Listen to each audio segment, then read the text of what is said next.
How's it going, everyone? Welcome. Eulier Gonzalez here. So in this video I'm going to explore is the next model from this course made by Matt Pocock, essential types and notations, right? So to summarize, how do I get here, at least in these two models?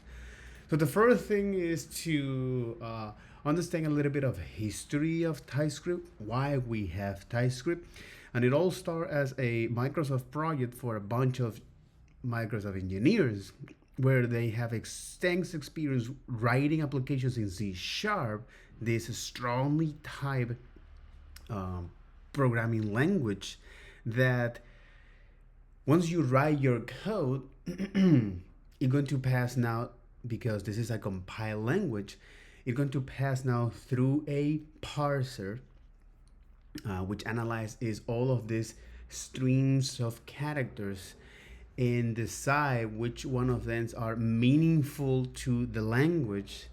And then it's going to now, with all of those different buckets of keywords and words that are meaning to the language, the syntax analysis, then you have now the parser, which is determining the relationship of all of these tokens and it is a structure, right? If that makes sense, overall, each one of those statements, right? And if it's not, well, it's gonna throw you an error, but at build time. And once that process is done, if everything is correct, well, it's going to usually generate is a code to that particular platform, whether it is iOS or Android or any of these Linux distros, or even Windows or Mac, all right? But again, the TLDR is, this is what a compiled language does. And because JavaScript is not, and since it is beginnings, JavaScript written by Brendan H. in 10 days. So based on his experience, he makes this a small script known as JavaScript, as the lightweight companion of Java, that you can now write applications on the web to provide this small interactivity. Again, the whole purpose of this scripted language is to provide this small interactivity.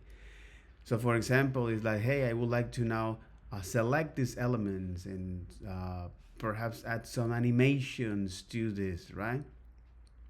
So CSS back then wasn't designed for that. Was it just only to show its content. But as the industry evolved and all of these top tech companies starting to now see the mining goal in building applications on top of this platform, the web platform.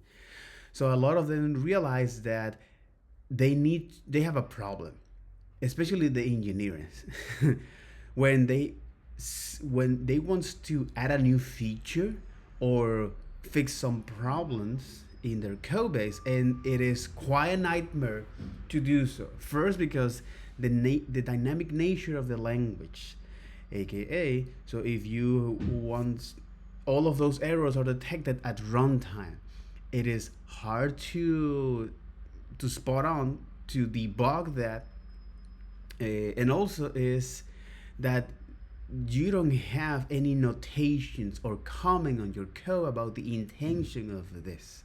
You don't know the data flow in JavaScript land. So because of that, right? So and I'm talking about is in 2011, 2012. So the scripts char, which is this code name, the proto Typescript, well, was published. You can take a look at the GitHub when you like to, and you starting to see that now they want us to use C# to write their code in JavaScript and make sure that that code works and fail if it needs to at build time and not at runtime. Make it easy for developers to refactor the code base and so on and so forth. So this is what the Typescript kicks in. Okay, so I also look at the different workflows in JavaScript and in Typescript. So in JavaScript, you write your JavaScript code, and then now it's executed by JavaScript environments initially or at the beginning of the industry only on the browser, and then you can have different environments like the server with nodes, light bulbs, robots, you name it. But in Typescript, because you have now this compilation phase, so it is made of two scenarios. First is the compilation, the detecting issues at real time, aka you write your Typescript code in your ID, and then in the middle it sits an ID or a Typescript server that is giving you hints at real time anytime you save, for example, your code, and then this is the development feedback loop. And when you want to generate the code that browsers can understand, which is JavaScript, the compiler now has a build phase for production code. This is the second scenario that is going to, based on a configuration files, generate that specific JavaScript file that is widely available for the vast majority of browsers. So by looking at those specific things, are the things that are more common in the TypeScript config files, right? So first thing first is to install the compiler via the command line.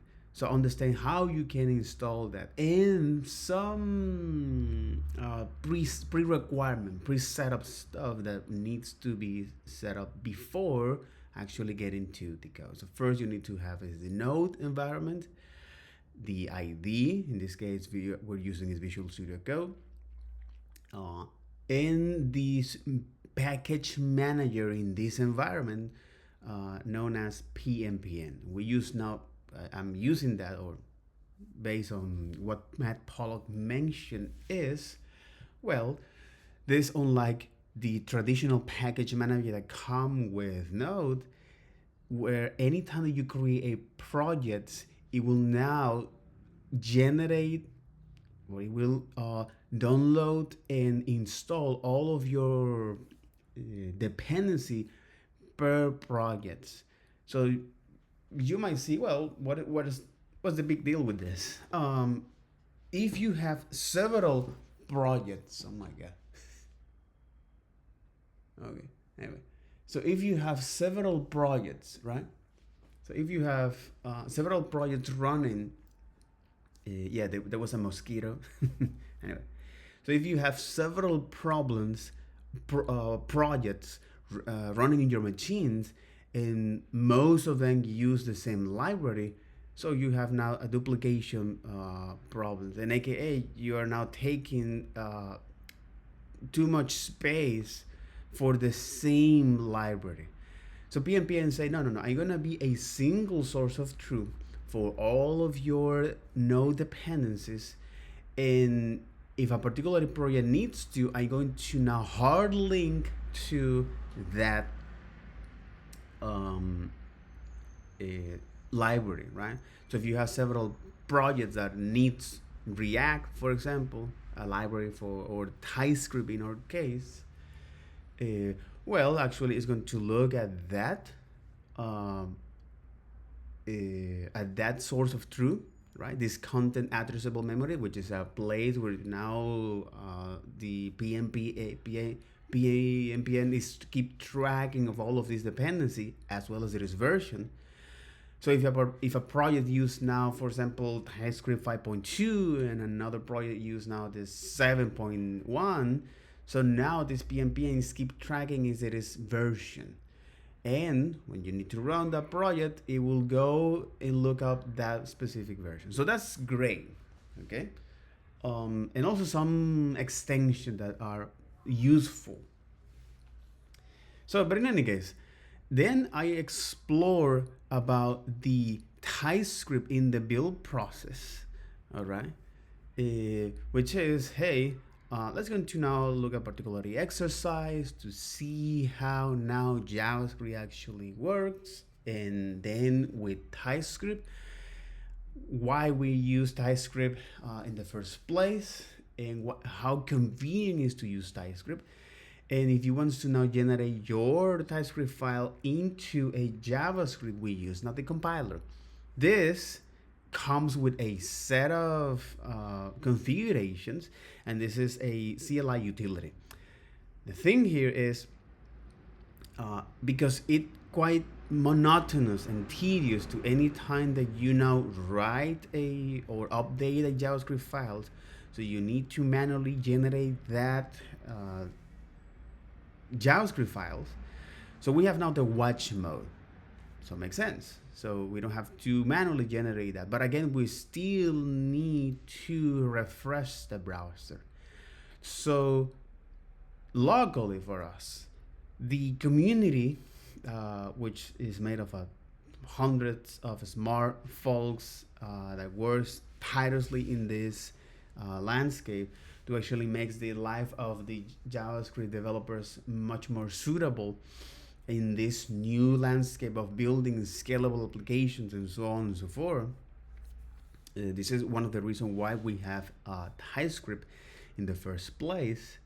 Is, hey, let's use this modern framework or front-end framework, which is a set of tools that now allow us to solve some common problems on development and then on the production. So, which is, hey, I would like to spin up a dev server so I don't need to actually refresh the browser manually as one, using now Vite.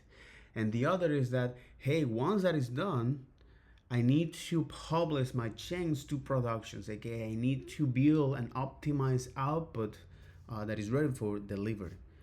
And this second phase, right, is what is Vite is using. So Vite offer these two scenarios.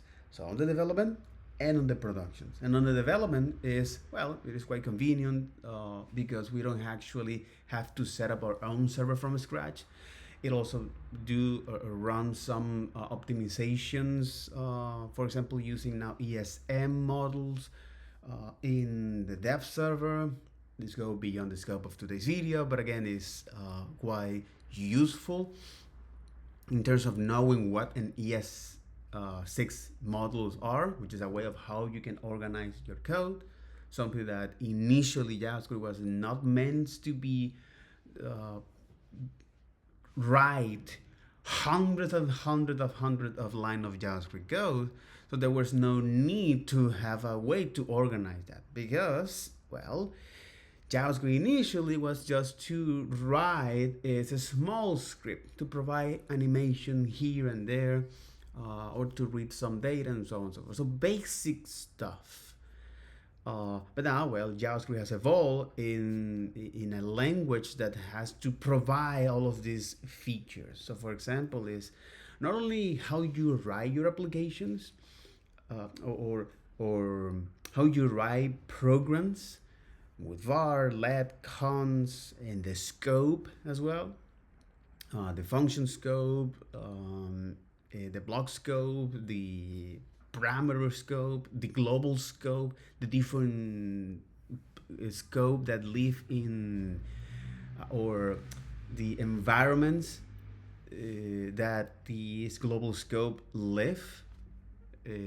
So whether it is on the browser or the service worker or nodes, but also is the life cycle of those variables and how they behave in that particular scope that I mentioned, and how now our attention shift to, instead of focusing of what this program does and all of these small little details, now is to thinking on is to thinking is to look at things from a high, Jesus is to look things from the high ground.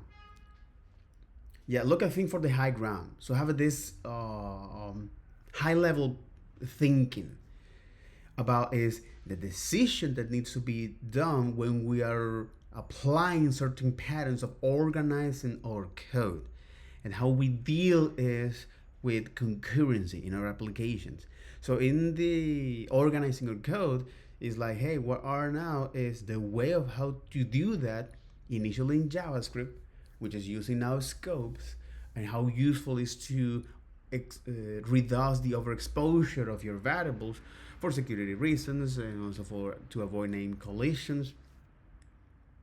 And how useful now is to use closures in JavaScript, and why closures are, what is a closure, how a closure is generated, or how can we create now a closure, which is when you want to when a variable have access to the when a variable inside of a function have access to a variable outside of the function scope, even after this function is executed in a different scope change, now you are creating is a closure. So the language remember that variable, this live link. And how useful is this, for example, when things that needs to be remember across the lifetime of your app. And then now, so with closure is this new way of organizing our code, which is using the ES6 models, where the idea is to bundle its data and its functionality together. So we can now reuse here and there when we see fit. Okay, that's the whole premise of the models. But in order to reach to that point, more than 20 or 30 years has passed to actually now treat this language not as a toy language, but now something that generate is revenue for a lot of company and business out there. So this is beautiful. This is great. So I am here is at this point to say, hey, not only that is useful for us to organize, to know how to organize code amount with data and functionality together in a single bundle, so we can reuse that in different places. But it's also important for us that error happens is at compile time, not at runtime. One, and also we need to know what is the data flow in our programs. So these annotations actually make our life much more simple. So that's great, because here,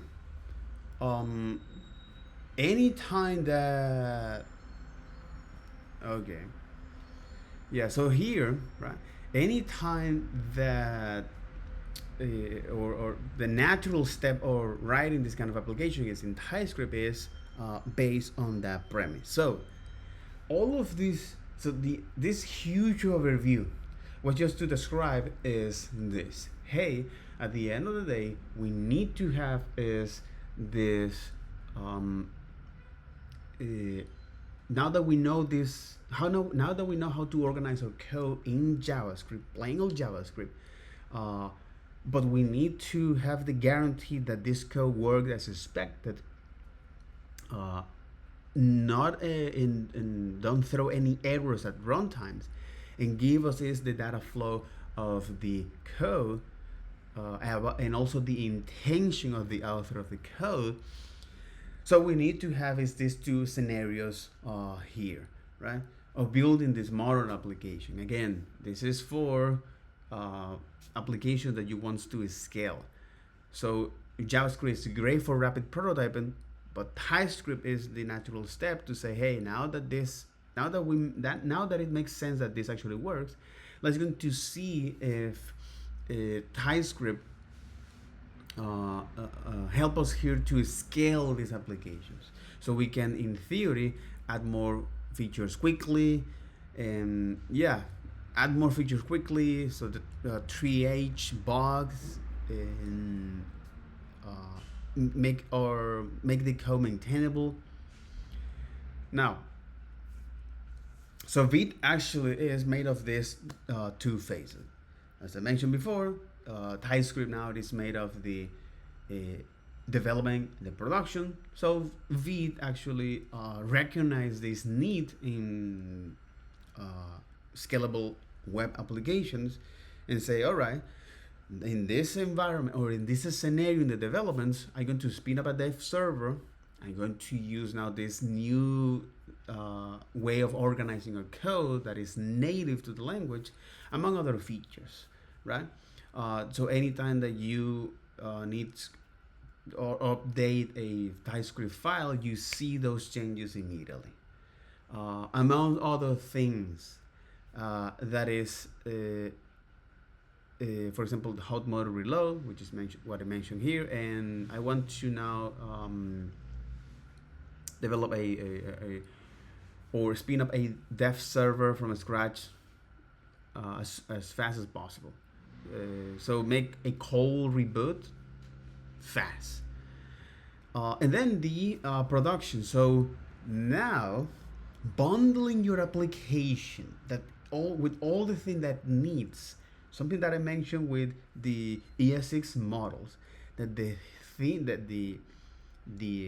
convenient things of this way of organizing our code, data and functionality that we can reuse here and there. Now we need to look at from a high level thinking, which is how can we now bundle is HTML, CSS, and JavaScript, as well as the image, SVG, and other assets specific for the applications. So now when our users navigate to our website, they can see that in no time. So doing this process of bundling HTML, CSS, and JavaScript, image, so on and so forth, is extremely complicated, right? So in the case of Vite, they use now is for the development, they use now ESBuild to actually parse all of these files in development and set up a dev server. So things are very fast in that sense.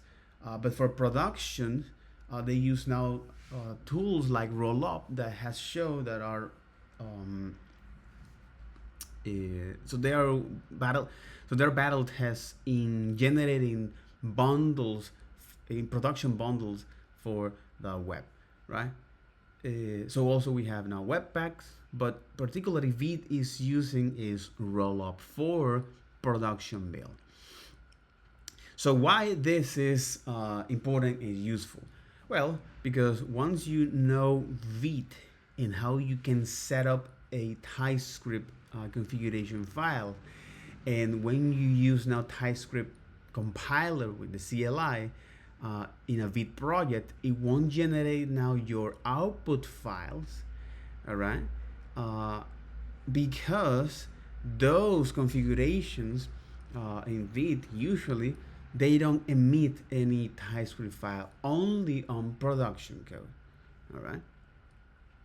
So again, we're looking here the benefit of using this, because when you deploy your code to any of the CLI or CI server, a lot of the time you want to make sure that your application on any updates, your application were the way it is, and run the test.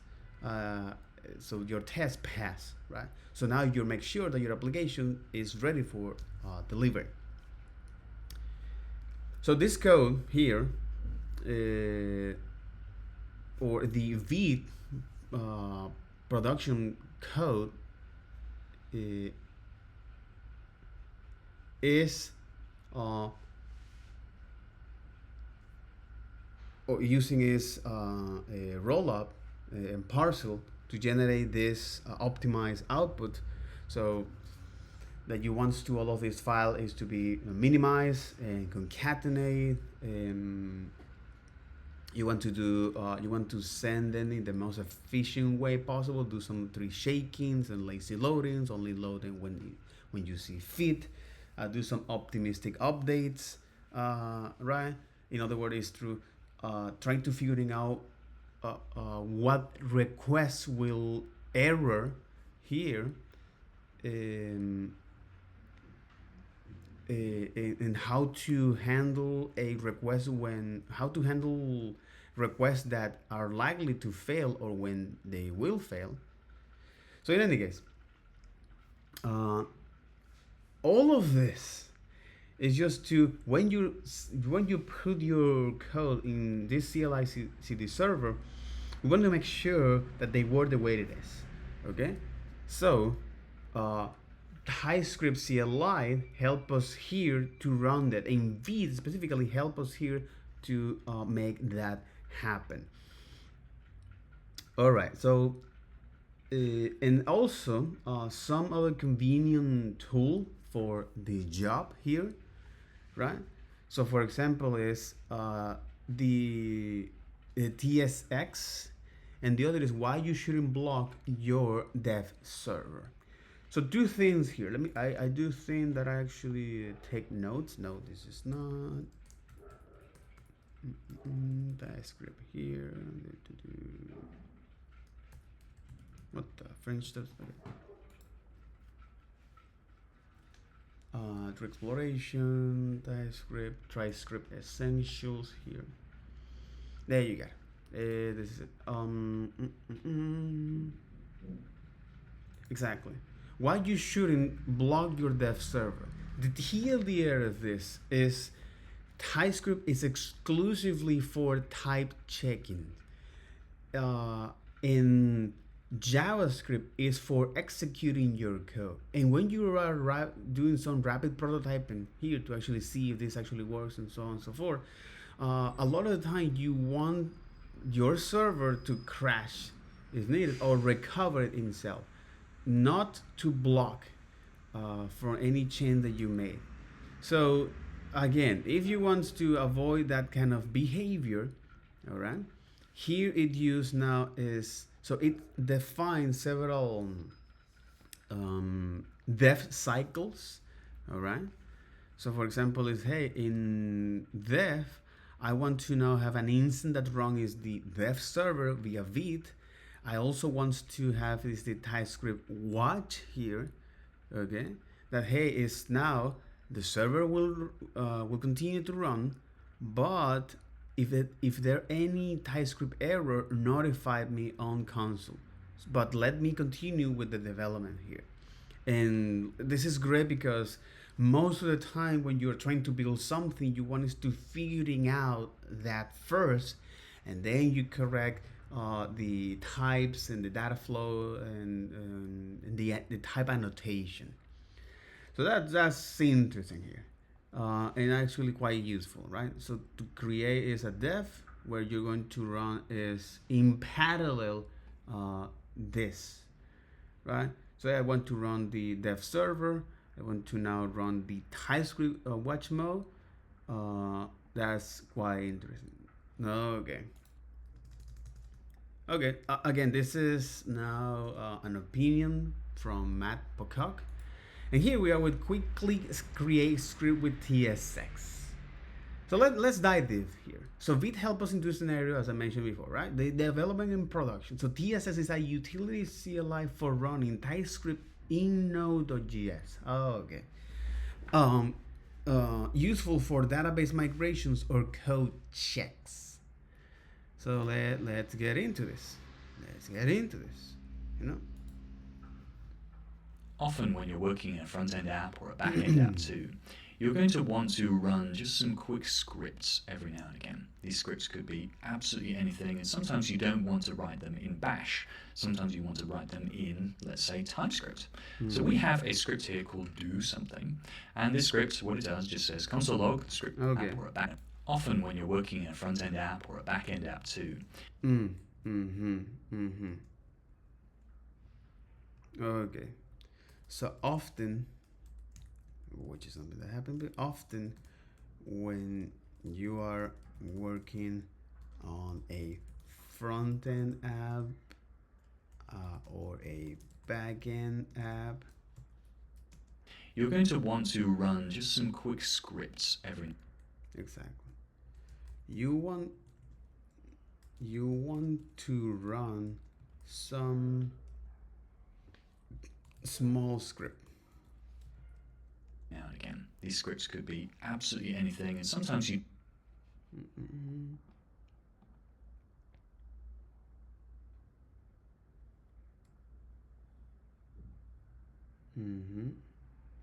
Don't want to write them in Bash. Sometimes. Exactly. Backend app too. You're going to want to run just some quick scripts every. So you are going to run some small script. Every now and again, these scripts could be absolutely anything, and sometimes you don't want to write them in Bash. Exactly. So this is script. This script can be. This script can be anything, right? Something that you don't want to write in Bash, right? Sometimes you want to write them in, let's say, Typescript. Sometimes you want to write them in Typescript. Oh. So we have a script here called do something, and this script, what it does, just says console log, the script is working. Then it takes in any arguments that you pass it from. Let me actually do this, my friend. Yeah, I do want to do that, man. DSX, right? Oh my God. This is like an Indian financial service company. DSX. And everybody's bye-bye. The npm utility function. You got it. Oh, getting started with DSX. Exactly. A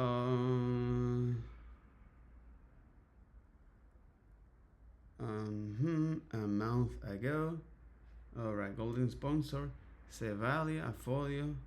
Oh, Anthony Fu. Interesting. Type Rocks, Web Driver, IOO, Matthias, Ender, and all of these smart folks, as you can see here, right? Even Microsoft. No, this is not Microsoft. Private number. They have the logo, but okay. And it's interesting. The URL is private number. What the fuck? Why private number? Exactly. Become a sponsor of Hiroki Osame. Oh, Tokyo, Japan. If my project has helped you, and financial contribution will be greatly appreciated. Oh my God. Okay. Feature TSX Picky Girl. What the easiest way to publish another GS package? ESBuild loader, minification benchmark, pkesize.dev, and cleave. What is the easy way to make CLI tools in Typescript? That's interesting. That's a very interesting stuff. Okay. I am on a mission to open source my solutions. All right. Member of a Square. Look at you. Interesting. Organization Square. And Square Up. Okay, interesting. Square. What Square is doing?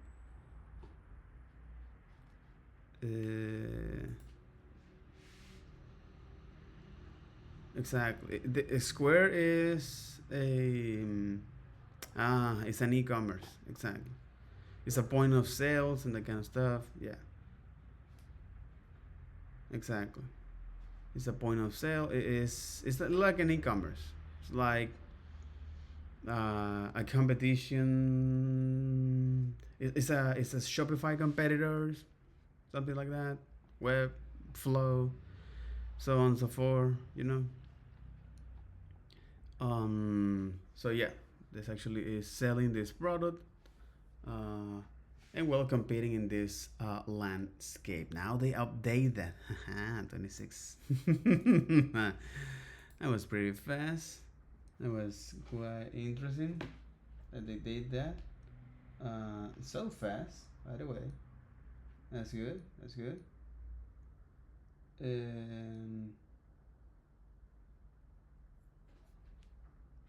And here we are, right? Okay, that's interesting. So he's working at that, and of course, people in those kind of company, they need to have this sort of tools to help them in their own particular problems and issues and so on and so forth, right? hmm It's a developer experience, and he lives now here in Osaka as it is. In Tokyo. Alright. In web development infrastructure. And so on and so forth. Some of his package that he has built. Can I scroll that? Okay, might make sense. Type flag, CLI, and so on and so forth. And some of these sponsors, as you can see, right? So yeah, that's I'm currently senior web platform engineer at Square, focused on enhancing front-end infrastructure across the company. And then you got in consulting with all of this technology, Vue, Vite, Vite, JavaScript, Typescript, Node, Webpack, Rollup, um, ESLint, ESLint, and holy hell, this is ESBuild. I'm specialized in front-end tool and frameworks with a strong focus on improving the X and infrastructure. I love to helping and connecting with people around the world. If you're interested in working together, feel free to connect and so on so forth. Right? Okay. This is also the social aspect of that. Blog. What the front those isn't he working? All right, Webley. Software engineering intern, editor-in-chief publications, Bachelor of Art, computer science. Oh, and Canadian. Okay. English and Japanese. That's interesting. That's interesting. But he's working on blog. So did they rename his name?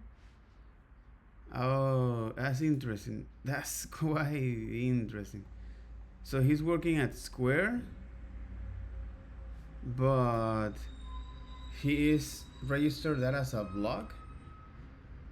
So in any case, in any case, in any case, in any case. Okay, Square and blog. Alright, so this has become this financial application and so on and so forth. Makes a ton of sense. Yeah, alright, good, great, awesome. Alright, so it makes a ton of sense to use this particular package to write this small script. Makes a ton of sense. Sponsorship program, join my sponsored program, gain access to the development of my project and discussion here. A sponsorship program here. Access the private dev repo for free support, pre-release download, and influence project planning. Like this. TSX, PK roll, ESB loader, and so on and so forth. So what, so let me actually go with this. Now what Matt Pocock mentioned here is that this library allows to write is a node instance of Typescript, right? Process.argv, and then it just constructs. So we have a script here called do something, and again, these scripts could be absolutely anything, and sometimes you don't want to write them in bash, sometimes you want to write them in, let's say, Typescript. So we have a script here called do something, and this script, what it does, just says console log, the script is working. Exactly, you are now using its node, because process is... Then it takes in any arguments that you pass it from process.argv, and then it just console logs those args. So I have set this up. Process arg v in node. Let me take a look at that. Process arg and rv are the vector here, and this is now an array, right? The process arg property return an array containing the command line arguments based on the node process was launched. The first element will be the process exit path. Okay. So okay. Let's do it. Let's create this small script. Yeah, of course. Yeah, let's get into this. Absolutely. It's a Vite project, setting up the DSX, using DSX like this. Exactly, right?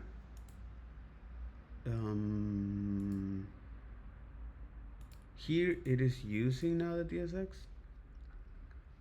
Exactly. Similar for package JSON, and using DSX here as it is. If you're gonna run this, you need to install the DSX, and this is useful for running. It's extremely useful for running. It's a small script that you want to do when working on front-end and back-end apps. All right. Okay. All right, fellas. All right.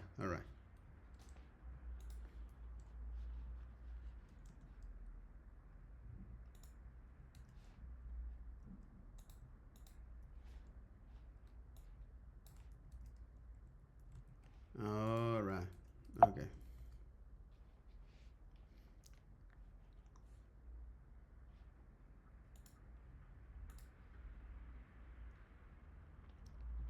All right. Good.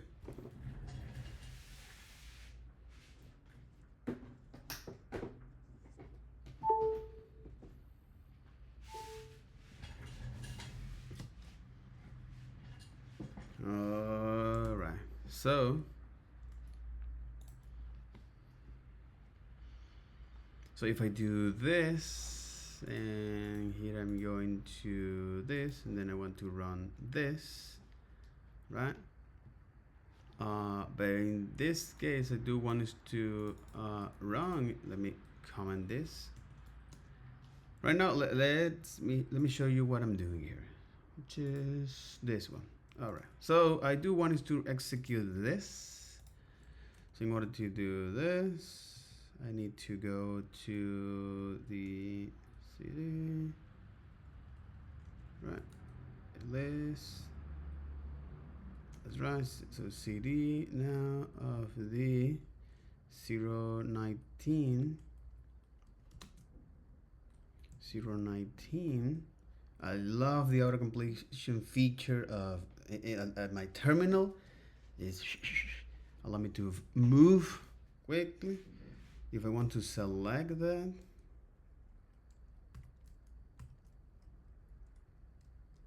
if I do want to select that, for example, exactly, to cherry pick this, or I can do is this to show me that that was completely awesome, right? And if I do want some sort of auto completion features, I am not going to get that.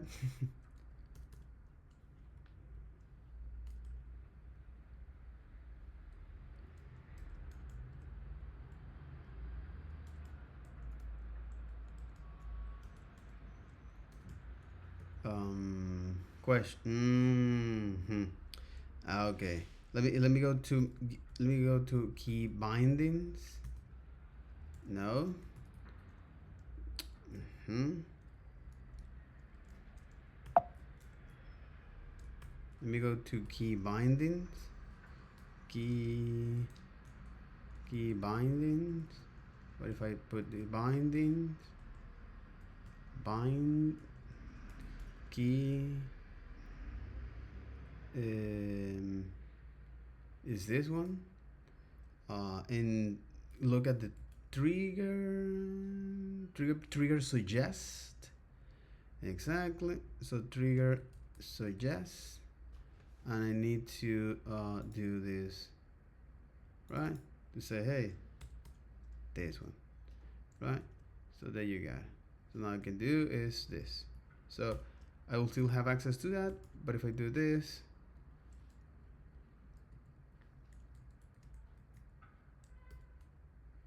I now have access to the auto-completion feature as it is. Or I can just do that. And a new one will be required. That's it. That's great. Okay, I do think this is quite compelling and convenient. Makes sense. So this is what I'm doing here. This is the arcs, so on and so forth. And yeah, I just want to now show is the process here. All right. To make sure that to be more explicit about where I am running this piece of code, I want to import from node, right? Say node process. I do think it is the API. Let me do. I'm using is not CGS. I'm using it. Okay, exactly. This come from process, the API. All right. So I do want to have access to this, and I can get this from the arcs, right? So this is the property that I want to pull out of this. Okay, arc vector, vector. Okay, an argument of vector, and this is what I do want to run, right? So if I run this, and then I say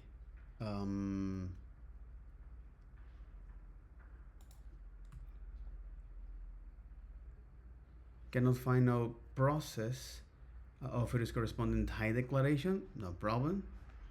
Chill. The only thing that I do want to run is this, right? To say, hey,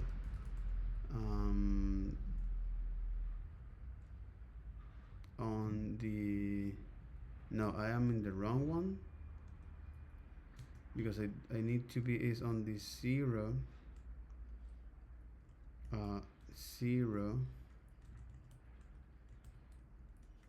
19.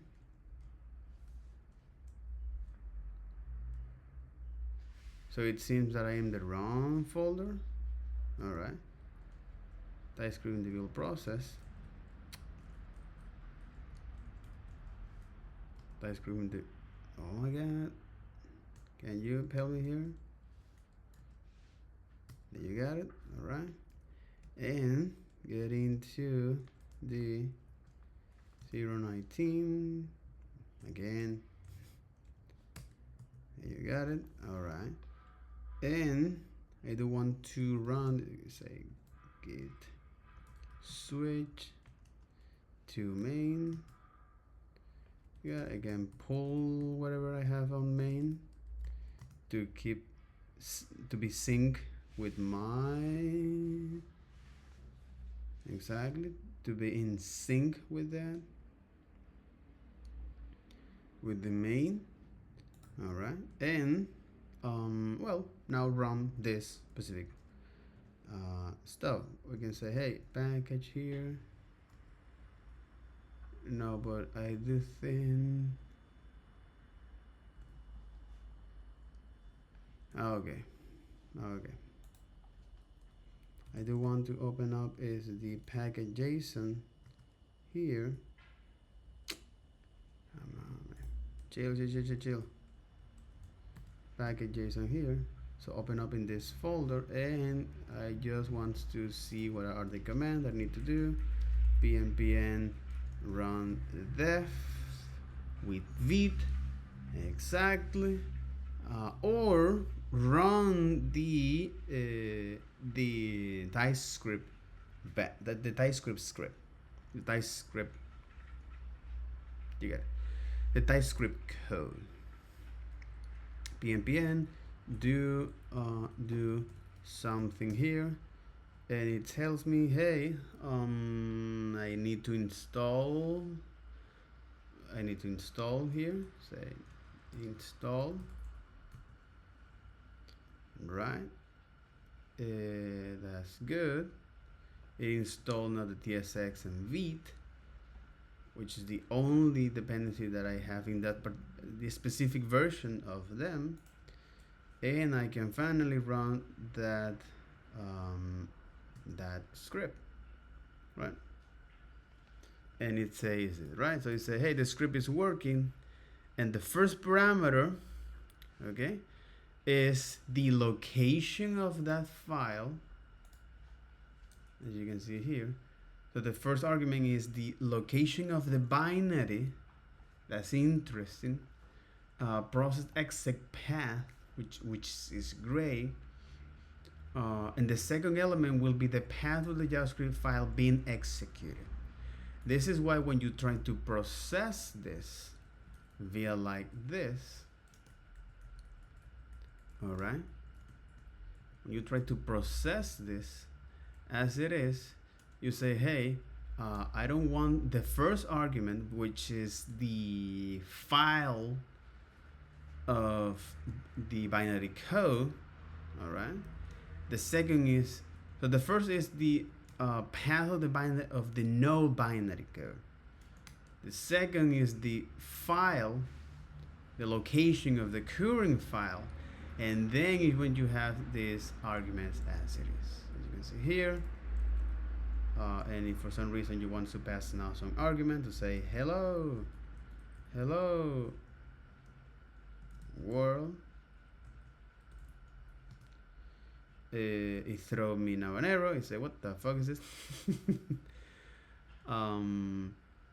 pnpn do something. I don't know how the script is organized. Damn it.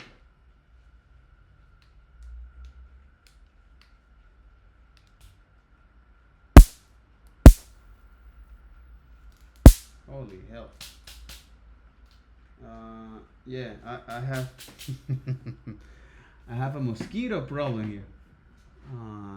There's not that many, but some of them are quite annoying. By the way, go in peace.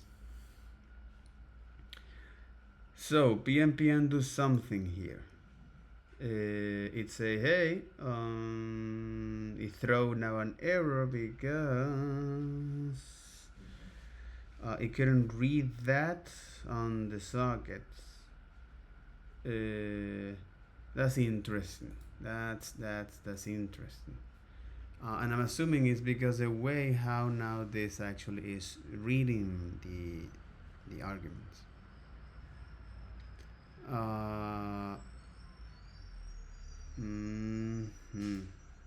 Yeah, it's most likely on how this is being read. The process.arg vector or the process.0.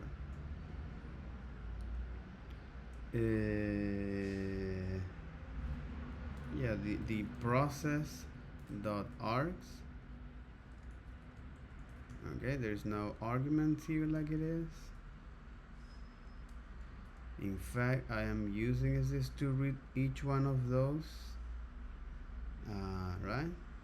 And then I want to is extract each one of them. Okay, so what I'm doing is this one. And there you go. Okay, it was because I was using some unexpected here.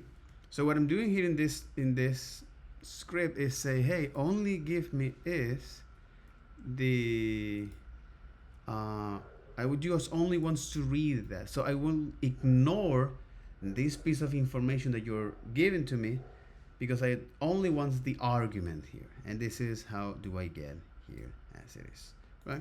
So if you pass several arguments, you say, hey, hello world, it will treat each one of them as a separate collection. But in any case, this allows to run now a Typescript code in node environment. That's huge. That's tremendous because yes, it is useful for script migrations, database migrations, ransom migrations. Up with something called TSX. And TSX, as you can see, is a dev dependency here. What TSX does is it runs basically ES-build on the TypeScript files, and that bundles them into JavaScript. Then it will just run those JavaScript files. And it does this extremely fast, and it doesn't do any type checking, crucially too. So TSX is a ES-build on the TypeScript files, and that bundles them into JavaScript. Then it will just run those JavaScript files. And it does this extremely fast, and it doesn't do any type checking, crucially too. So TSX is a really great way to just quickly run a TypeScript file if you just need a script to do something. So inside this directory, I can say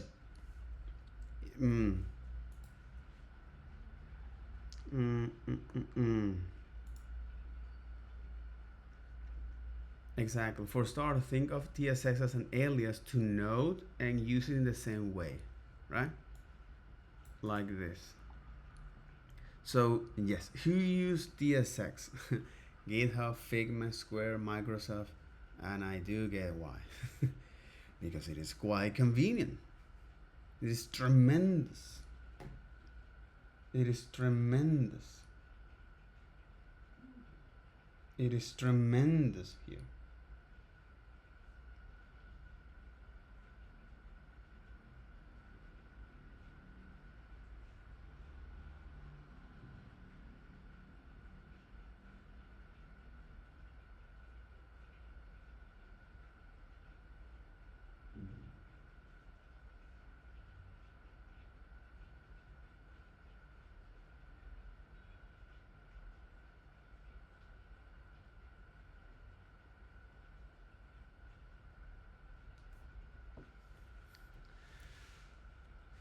Even IBM and Alibaba, Mozilla, holy French toast.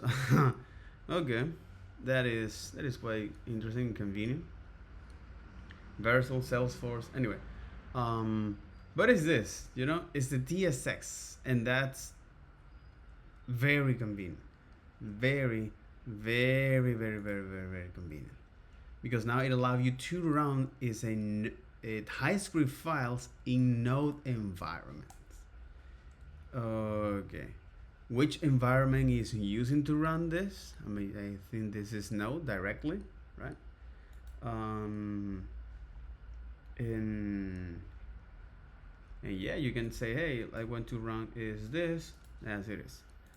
Say npm run do hyphen something, and I can pass it some arguments if I want to. So I'll say A, B, and C like this.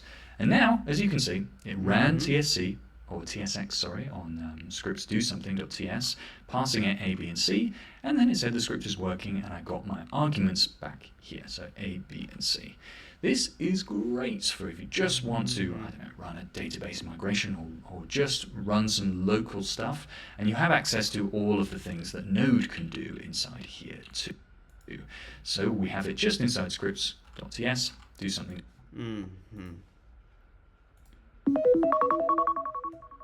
All right. Yeah, so this is great for running a database migration, something that I don't have that much experience, not at all. I do not have that much experience, but hey, it is what it is. All right. Now, that's a very convenient tool, by the way. A very convenient tool. It's a really, really nice system for just quickly running a script locally using TypeScript. Or for something that you want to run locally to see if that actually works, and so on and so forth. So finally, essential types and notations.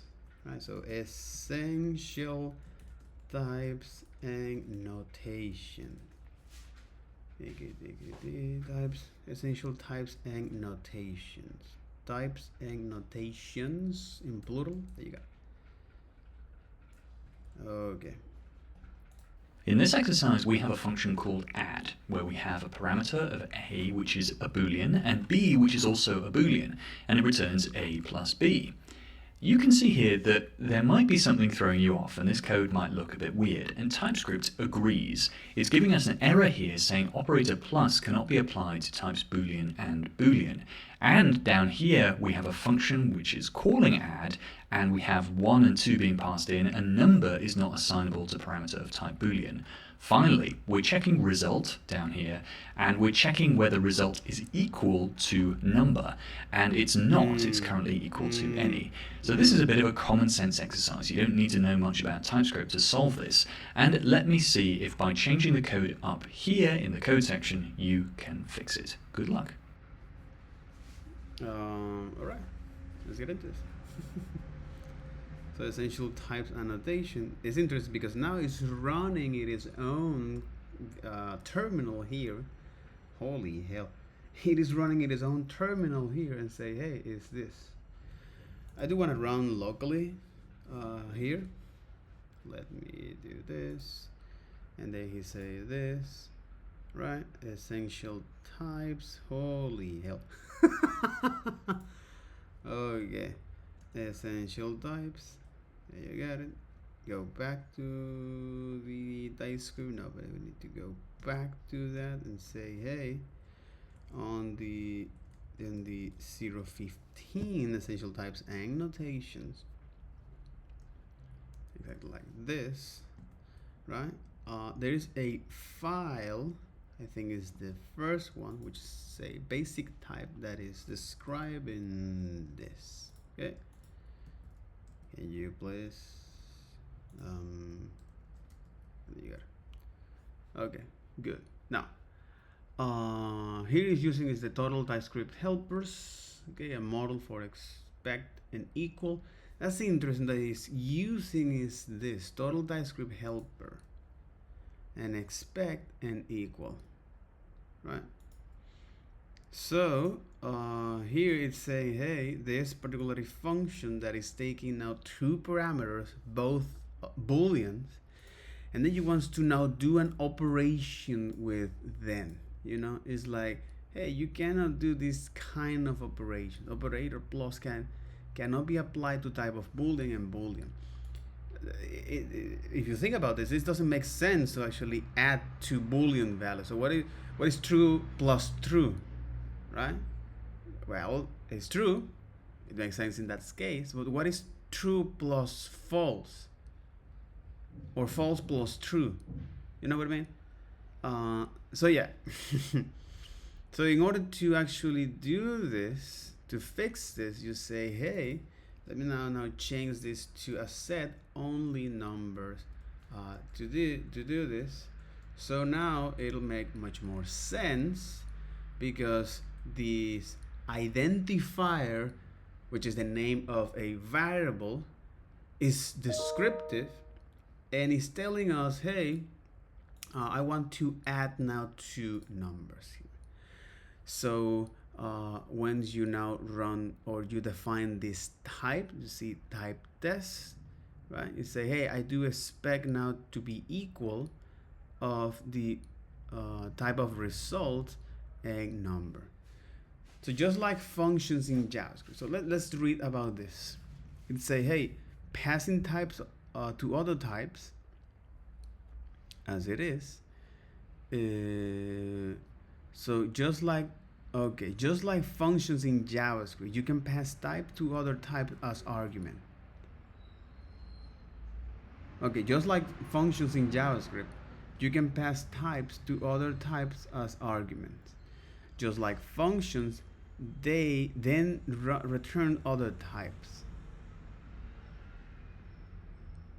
I don't get it. Passing genetics to types. Passing types to other types. Passing types to other types. Okay, the same for this, and here you say, hey, passing types to other types is this. So what I can do is, hey, if I use now tests and this another test, or is equal to type of result of number. So both of them must be a number, but the type of this must be a test, right? But here it say the result is a result implicit has type any, because it does not have a type annotation in it anyway.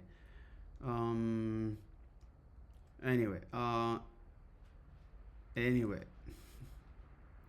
so if I do this and say, hey, this is number and this is number, now you can do that operation, right?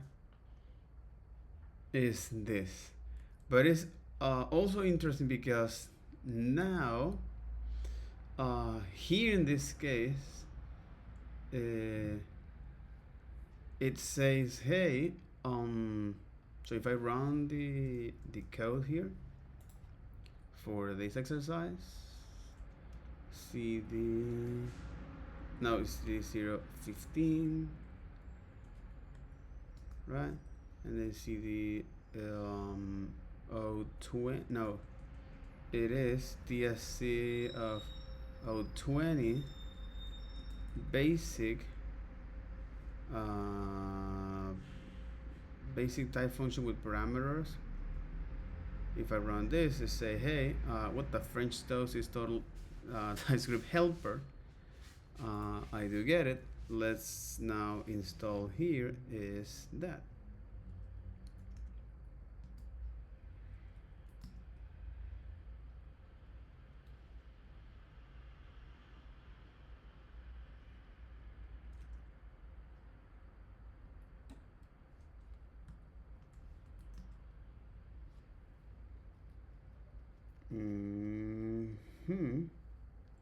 If I try to open up the workshop MD and do is this annotation empty parameters.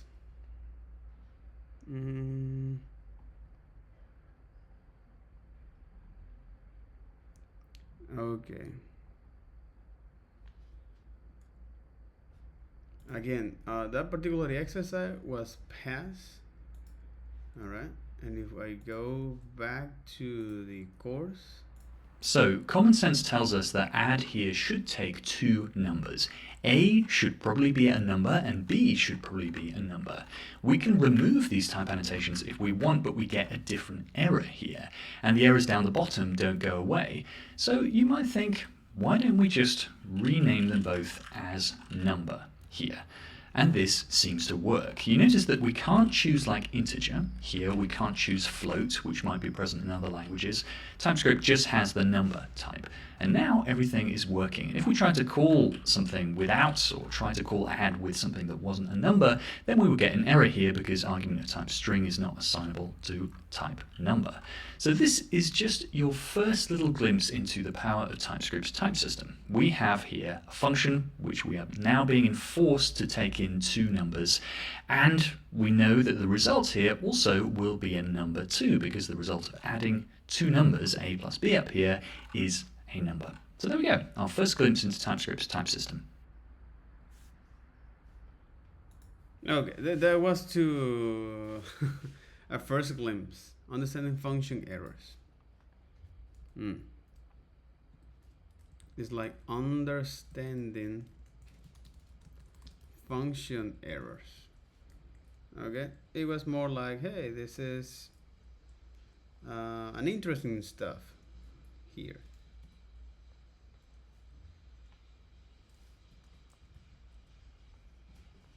And the other is annotation empty parameters, understanding function errors.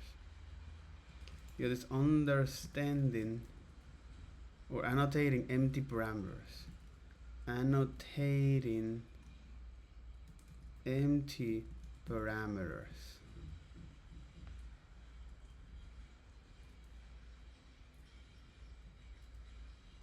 This exercise is very similar to the first. Instead of adding two numbers together, we're concatenating two strings. Inside the concat2strings function, we have A and B here, but we currently haven't given them any types. And here down the bottom, we're calling concat2strings with hello and world, and everything seems okay. And we're also expecting that result here is going to be a string, and it turns out that it is a string. But the error that we're getting at the top is an issue. So the error is parameter A implicitly has an any type. So your job is to try to work out why that error is happening and what we can do to fix it. Good luck.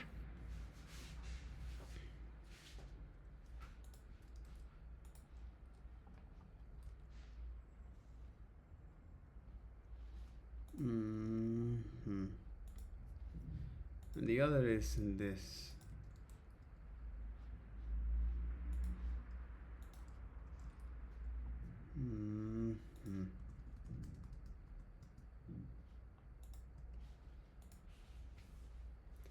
And annotating empty parameters.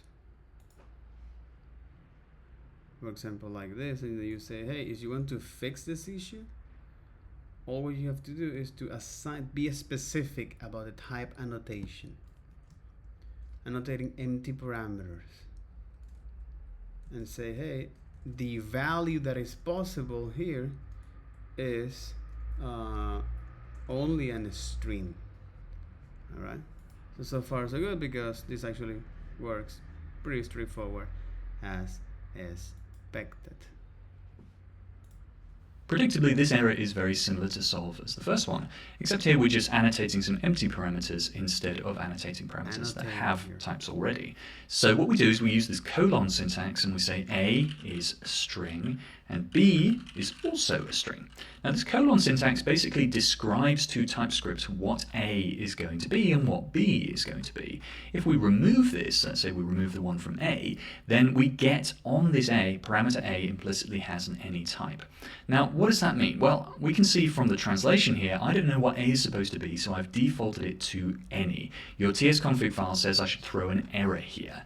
Now why should it throw an error in this position? Well, because TypeScript doesn't understand what type this A is supposed to be. And what is the value, what is the primitive or the custom value that this identifier, aka the name of this parameter, is. And again, it's all about the types. And so, by sort of a default level of strictness that people have agreed to, TypeScript thinks it should throw an error here, and it's absolutely right, because it can't really work out, based on this whole setup, what the exact type A and B should be. So whenever you're annotating a function parameter, you always have to give it a type. And in this case, the perfect type is string here and string, or string for A and string for B.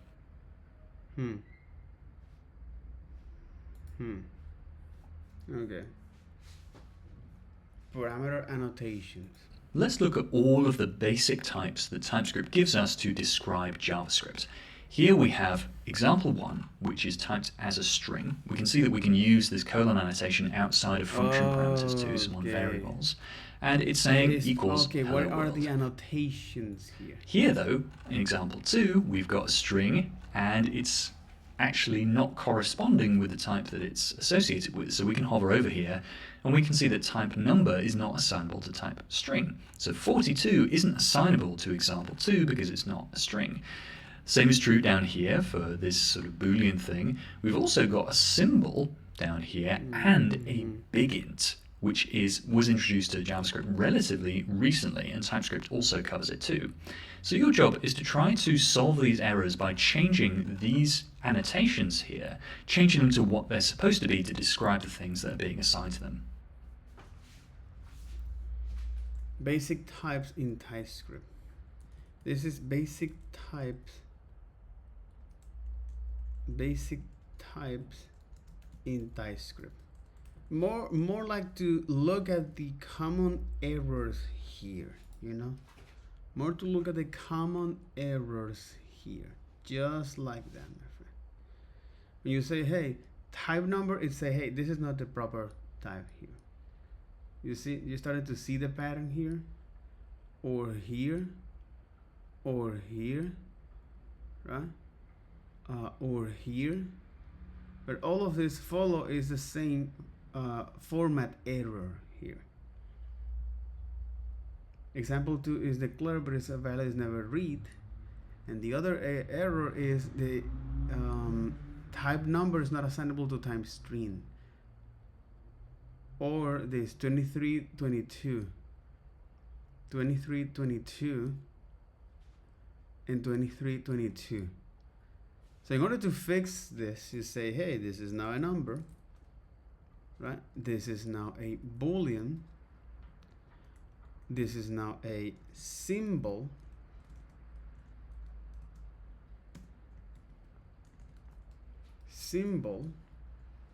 And this is now is a bigint.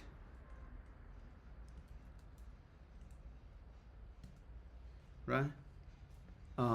And that's interesting to get yourself familiar with the annotations here and how you read this.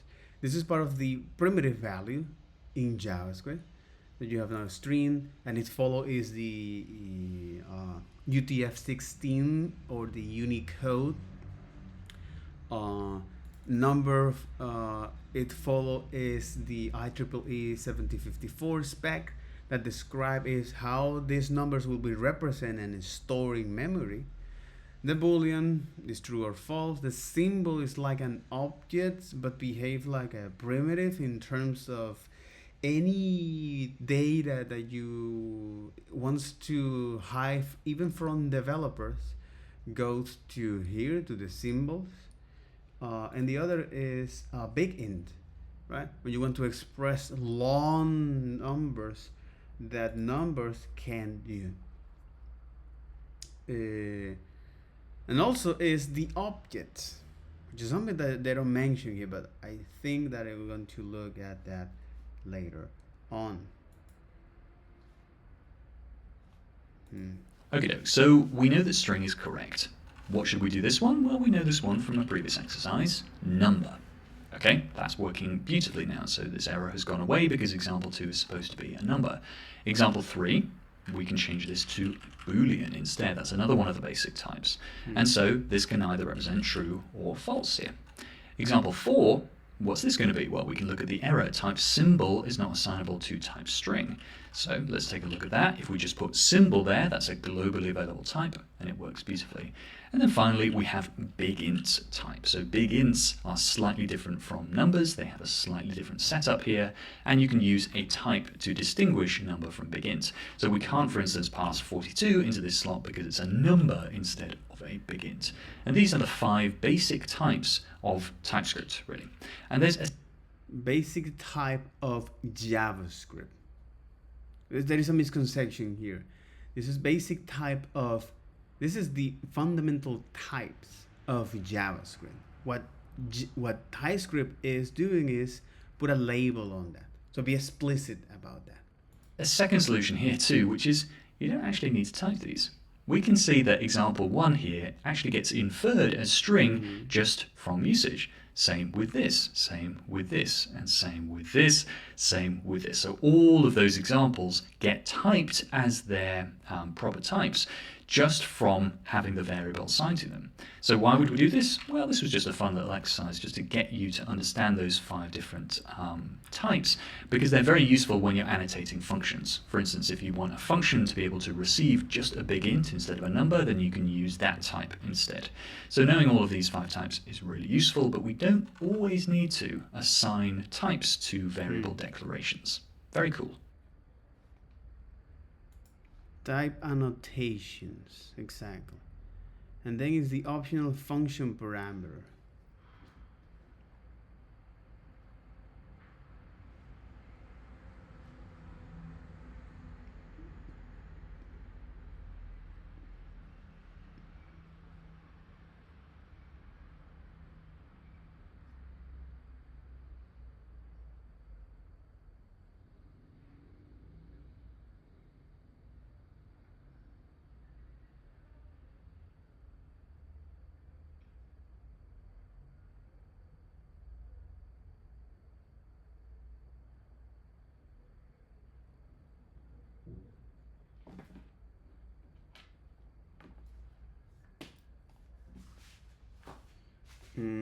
Optional function parameters. Here we have a concat_name function, and this concat_name function takes in 2 parameters, a first and a last. If there's no last name passed, then we just return the first name. Otherwise, we return first concatenated with last. Nice. So here we have some usage examples where we have result equals concat_name John Doe, so we can happily pass in both arguments. And now result should be of type string, and it is. Here we have concat_name, and concat_name expected 2 arguments but got 1. This error should not be happening. We should be able to just pass in the first name and then return just the first name. So this last parameter on the concat_name function, it should be optional. So your job is to work out how to annotate that as optional and then give it that type. Good luck. Exactly, basic types, and with this basic type is exploring is. Let's look at all of the type basic system. Exactly, it's exploring is the type system here, right? It's exploring is the type system, and the same for optional function parameter problem. So optional parameter, optional function parameter.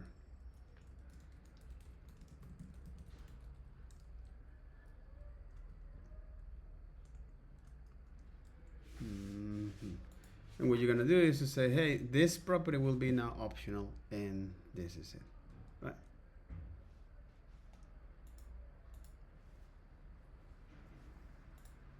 TypeScript gives us a first-class way to make function parameters optional. Here on the concat_name function, we can say last, and instead of just having it as string here, by default this is always required, you have to always pass this, you can make it optional with a question mark before the colon. This means then that you get really, really nice autocomplete, and kind of all of the errors that we had before go away. Concat name down here now, we can see if we hover over it, we've got first, which is required, and then last, which is not required. Very nice. And we can see if I zoom out here that if we hover over last, it's now string or undefined. We'll get to this or symbol kind of a little bit later. But this means that last could be string or it could be undefined. And it means then that we can actually pass undefined into that slot if we want to, which is quite useful too. So this is a really nice way where you can make function parameters optional. Really, really key to know in TypeScript.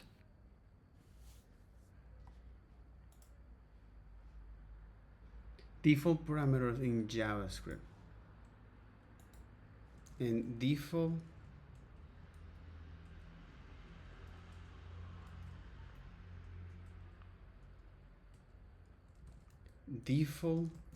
parameters in Typescript, which is this.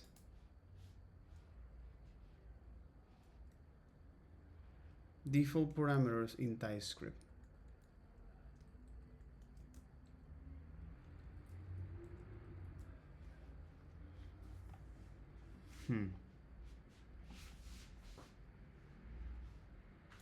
In this exercise, we have our concat name function back, and everything looks like it's going okay, except for if you look in the tests here.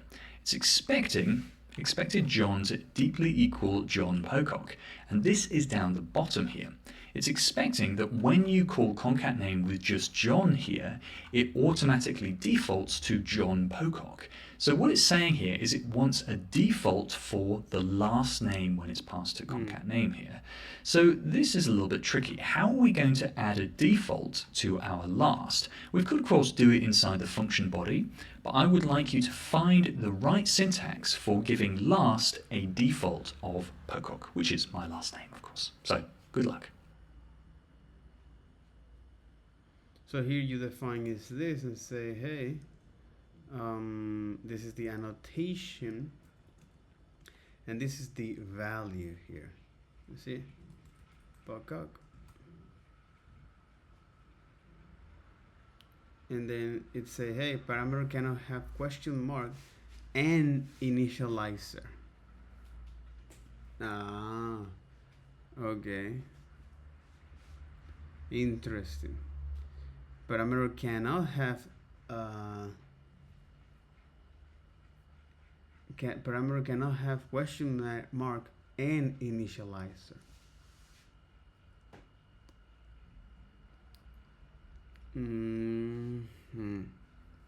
That's interesting. So, or you either do something like this, right? Okay, parameter, and it makes sense. You cannot have is something that is optional and have a preset value here.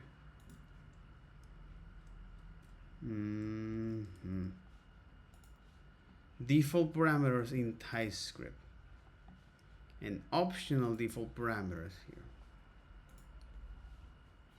But all of this is I am exploring is at the basic annotations. All right. I exploring is at the basic type annotation, the types in JavaScript, as well as the anatomy of the function. So how would we solve this in JavaScript? Well, we would use an equals like this and say Pocock there. So now this seems to be working. If we look at our tests down below, it's actually passing the tests here, so it's returning the full name, returning the first name nicely, but there is a syntax error, or rather a type error, and the type error is on the last parameter here. And this says parameter cannot have question mark and initializer. So the Pocock thing here with the equals is the initializer, and this, the question mark, is the question mark. So if we remove this, what happens? Well, okay, that seems to have fixed it. We save. That's all looking good. Checking the types. Type check complete. That's very nice too. So last is typed as a string here, and it's equals Pocock. If we hover over its usage, you can see it's typed as string there, which is really good. So the or undefined that was there earlier actually no longer needs to be there. And we can actually delete this piece of code too, because we know that first and last is always going to be there. So let's check. Should return the first name, should return, beautiful, all our tests are passing. We can even remove this little type here too. And so last can because just we are equal going to pocock. assume And that. because TypeScript knows that you're initializing it to a string, it understands that this should be typed as a string. TypeScript is pretty clever that way, as you'll see. So this is how you do default parameters in TypeScript. Exactly, but again, I am looking here as the type system as well as the function anatomy with the parameter, the optional parameters. Exactly, with the parameter, the optional parameters, and the default parameters. And now let's take a look at the object, typing object literal here. Typing object literals, right?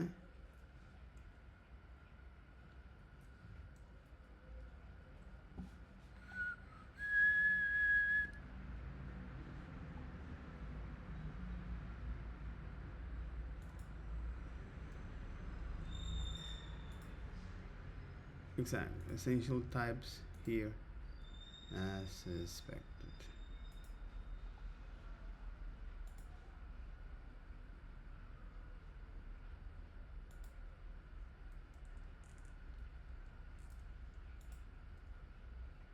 Typescript in the build process and essential types annotation here.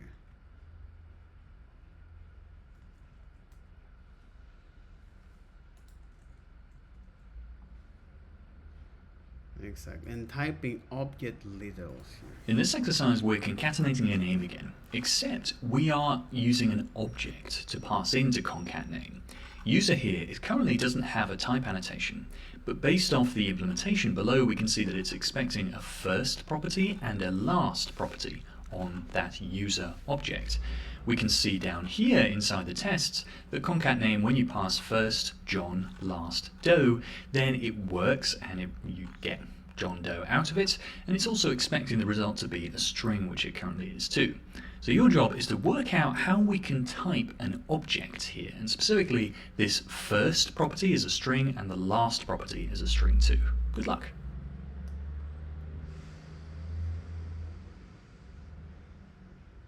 You say, hey, user implicit has any type here. Now this is object annotation. So with object annotation, I don't have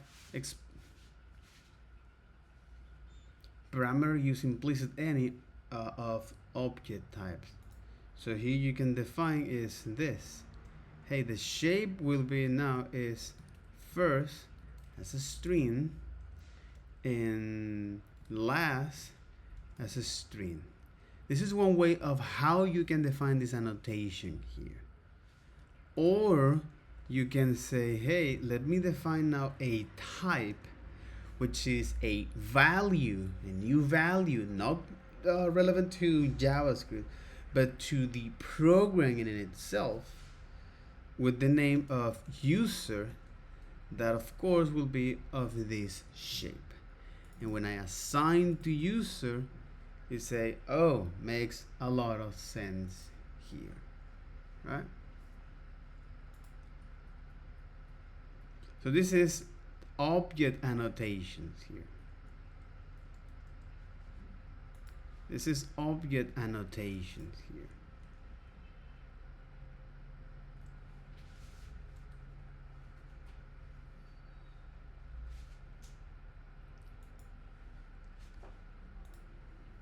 Okay, we know that you can do like string like this, and you can do number and all that kind of thing, but how do you express objects like that?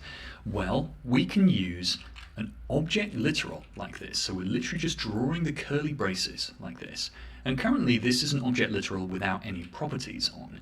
You can see that we have now some errors saying property first does not exist on type empty object here. And the same with user.last. So how do we add those properties? Well, just like we would in a JavaScript object, we just add them direct into here, except for giving them some values like this. We're actually just going to give them some types. So first is going to be a string, and then last is also going to be a string. And now we've got first string there and last string. You notice too that it expects you to use colons here. We can use commas here if you want to, but prettier if you just save the file, we'll change it back to a colon because that's what TypeScript expects. So we have written our very first object type here. If we, for instance, like misspell a property, let's say like this, blah, blah, blah, blah, blah, then user.last, you can see property.last does not exist on type first and this. So TypeScript is actually giving us warnings if we fail to select a property that exists on the object. So we change it back to last. There's one more cool thing to show you too, which is if we were building this out, let's say we just type this out again, we return user dot, and then we get autocomplete based on the things that are in our object literal. So we want the first one first, and then we say user.last as the next one. Very, very cool. We're going to see how you can encapsulate these inside types and interfaces later, but for now, just object literal types on their own are super duper useful. Exactly.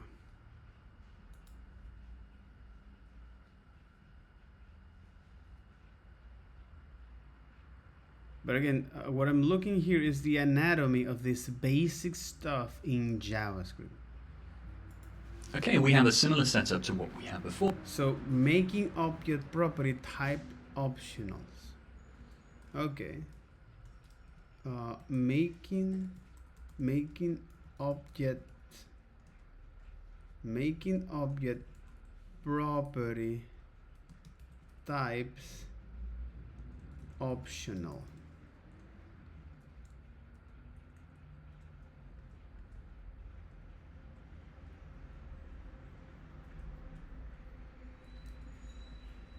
Or we have a concat name function, which takes in first and last.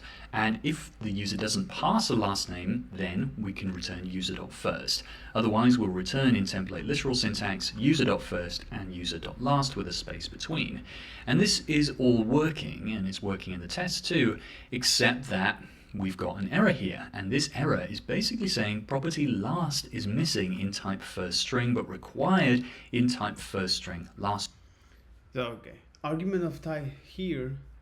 So what you do is what we had before, we have a concat name function which takes in first and last, and if the user doesn't pass a last name, then we can return user.first. Otherwise, we'll return in template literal syntax user.first and user.last with a space between.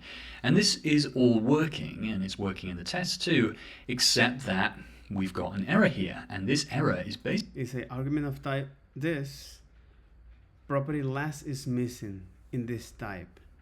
Okay, in this value or type. Basically saying property last is missing in type first string, but required in type first string last string. So what it's saying is we've missed off a property here. So we need to know how we can make last here optional. So how do we declare this as an optional property type? There is some syntax that you can use. We can just edit this little piece of code just there, and it will just start working. Good luck. So here you can say, hey, that will be now optional, all right? And this is it.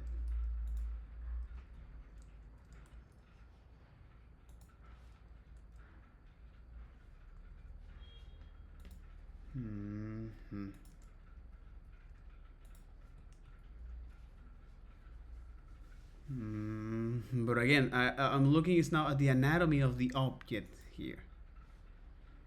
I'm looking at the anatomy of the object. You might recognize this piece of syntax from a previous exercise. That back then we put it on function parameters, but this time we're going to put it on object properties. We can use a question mark just there. And the question mark just before the colon is an indicator to TypeScript that you don't need to pass in this last string here. So it means that user.last is now inferred as if we hover over .last, string or undefined. And it means then that we don't need to pass it in there. You'll see that on concat name here, when we get autocomplete on it, we can specify first, we'll say John, and then we can also specify last, and we can pass in undefined there if we want to. That's super duper nice because it means that TypeScript it lets you just be so much more expressive. It means that if you're using optional configuration objects, you can specify it as you don't need to pass this. Very, very cool.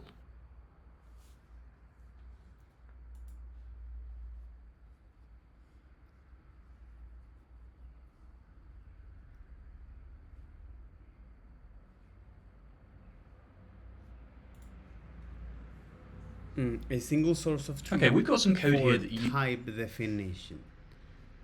Okay, single source of truth for type definition.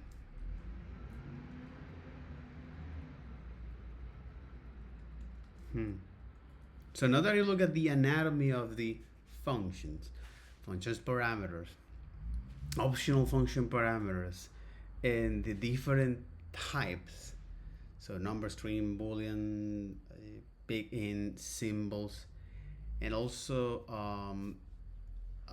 how you can use this with objects, and how to write object literals and define optional properties in a type. Now it is about the source of truth. When you have all of these different types, where do you put it? Now it comes with organization. Uses like lots of the same type, and we want to see if we can refactor it to make it a bit cleaner. We've got a getRectangleArea function which takes in a rectangle which has a width number and height number inside an object. Down here we have getRectanglePerimeter, which takes in a rectangle, which again has exactly the same type as the one above. And ideally we would have it so this was a single source of truth, because if we had to add something extra to the rectangle, let's say color or something, then we wouldn't want to have to kind of go through all of the places that we've got our rectangles and edit each individual type. So it would be great if we could extract it out somewhere to a single source of truth. So that is your job, to try to find a specific keyword that will help you refactor this into its own type. Good luck.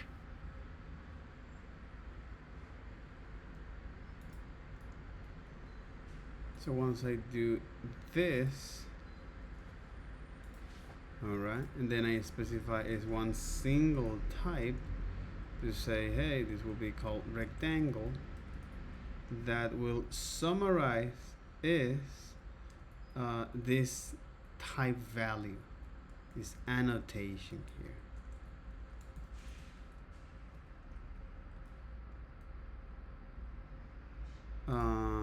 As a type here, assign it as a value here, but in the Typescript land.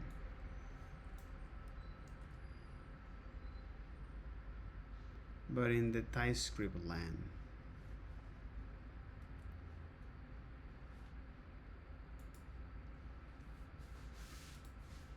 So for this solution, we're going to use the type keyword, and we're going to say type rectangle equals width height, or width number, height number there. So we can now, instead of having just width number and height number here, look at you.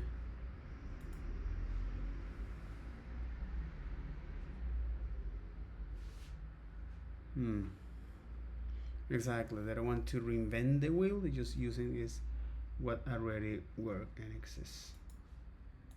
So for this solution, we're going to use the type keyword, and we're going to say type rectangle equals width height, or width number, height number there. So we can now, instead of having just width number and height number here, we can reference rectangle instead, and it will basically use that as an alias for the type. So this is a type alias. That's what we're doing here. And type aliases can contain any types. So it could be a string, could be a number, could be a boolean, could be all sorts of different stuff. And now we've still got this one sort of hanging around here, so why don't we refactor this away and turn it into a rectangle instead? And now we've got width number, height number working for both of these, and all of our types are doing exactly what we expect them to. Now, even if we hover over getRectangleArea, you can see that rectangle is being typed as rectangle here, so it's actually sort of a lot cleaner to read too. So often what you'll find is if your types grow really, really big, you want to refactor them out into different spots. lot, we can even put this rectangle type in a different file completely. So we can have it in type keyword solution 3, so in a different file here, and then just import it in. So often what you'll find is people have just, let's say they're building a feature, they have lots of files co-located together and they're all using some shared types. They'll put those types in a shared file and import them in. So this is a really, really common use case, and it's super nice to have the type keyword to be able to kind of have single sources of truth for lots of these types. And add an array to an object. Add an array to an object.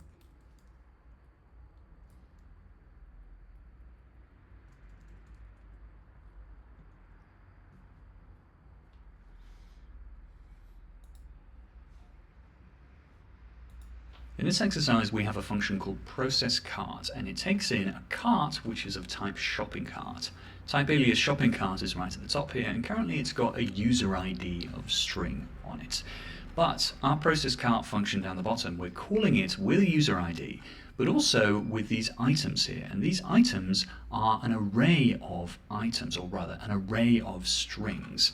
And so we need to find some way inside this shopping cart type at the top to basically represent an array of strings, because if we just have items string like this, it's not going to work, because it's going to say type string array is not assignable to type string. So that is your challenge, to try to figure out a type for the items here so that we can make this type error go away, and when we're implementing our processCart function, it's all going to work. Good luck. Go like into the object and then define, and how you know is annotate is primitive inside of objects. How you define is primitive inside of objects, and also objects inside of objects, starting from arrays, starting from objects inside of arrays, starting from objects, starting from arrays inside of objects, objects inside of an object, or function inside of an object. This is what you need to know about the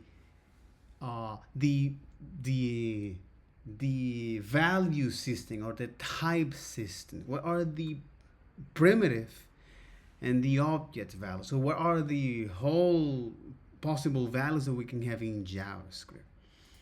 So in our case, by doing is the items, and if you see something like this, you say, hey, help me here. Object literal may only specify known property. An item does not exist in type shopping cart, which is the item as a string. You can only copy this.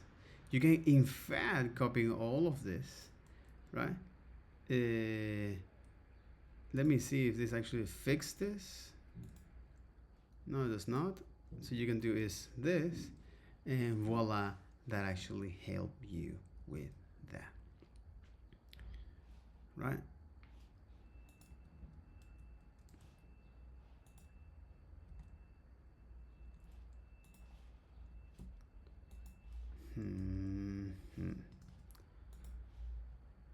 Okay, there are actually two different syntaxes for you to use here. The main one that we have here is items, and we're going to say, okay, it's not a string, it's actually an array of strings. So we add this array modifier to the end here. And this means then that we can't just pass one string, we have to pass multiple strings. So item 1 is going to error here because it's not assignable to array string here. And this is a nice syntax. It's a lovely first-class way of representing arrays of strings here. There is an alternative, and the alternative is to do this. We have items, and let's say array, and these two sort of like angle brackets, and you pass a string to it. Now, this syntax is kind of more explicit, really. It shows like array is kind of like a type function here, and we're passing string to it. We can pass a number to it if we want to as well. But this syntax, you're going to see this kind of a lot as well. And there's an open debate in the TypeScript community as to which one is better. I'll link to an article below where I dive into exactly all of the differences. I think this syntax is really useful to know because this is going to come up later as well when we look at like promises or records or things like that. So this type of syntax with the angle brackets is very, very common in TypeScript. But given that we have this beautiful sort of like angle bracket syntax, I I kind of like using this, and this is what the TypeScript error messages say as well. So if you're reading something in TypeScript, you're most often going to see it represented like this, with the angle brackets, or sorry, the square brackets at the end, rather than with the angle bracket syntax here. So because of that, I tend to prefer the square bracket syntax. And the other is array of objects in TypeScript.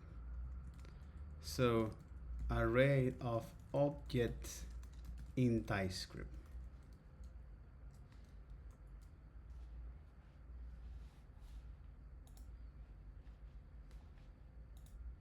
In this exercise, we're going to cover arrays again, but we're going to look at arrays of objects. We have a process recipe function, which takes in a type of recipe. And this recipe has a title attribute, and it has some instructions as an attribute too. And it also has some ingredients. And these ingredients have an array. They're basically an array of ingredients with a name attribute and a quantity attribute. They're using the American style of 2 cups and 1 cup here, which I find totally unfathomable, but we'll save that for another day. So you have to try to find a way of unfathomable meaning, what the hell? Of deep, not capable of being sounded or measured, resembling an abyss in depth, in deep, so deep as to unmeasurable, impossible to come to understand. Unfathomable. Unfathomable. Unfathomable. Oh my god. How do you say that? Unfathomable. Something that is so huge, colossal, celestial, that is unmeasurable. Unfathomable. Unfathomable. Unfathomable. Unfathomable. Unfathomable. Unfathomable. Unfathomable. Unfathomable. Unfathomable. Unfathomable. Jesus. In Spanish. Oh, inconmensurable. Holy fuck. Yeah. Inconmensurable. Exactly. Indescifrable. Insondiable. Algo inconmensurable. Oh my god. Yes, it is. Unfathomable. Incommensurable. Oh my god, unfathomable. Okay. expressing an array of objects in TypeScript. You can use either of the syntaxes that we covered before with arrays, and make sure you're using the proper object syntax too, and you'll need to edit this type of recipe at the top in order to figure it out. Good luck.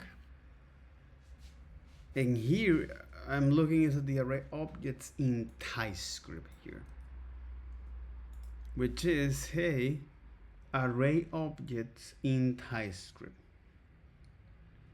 So what I can say is just to copy and paste all of this, all right, and then add that to this.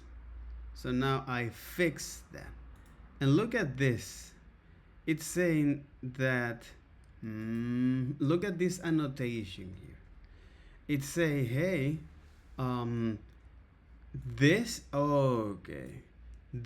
array is made of this element. So this is the shape of this element in this collection.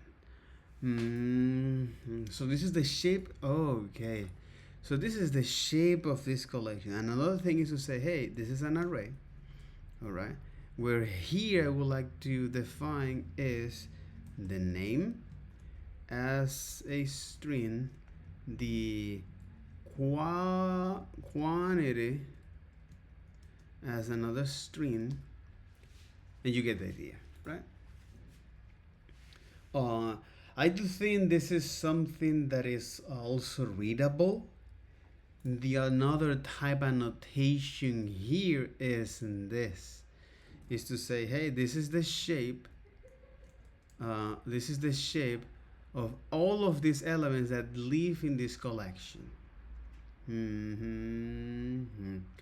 whether you're using is this or this another annotation, all right,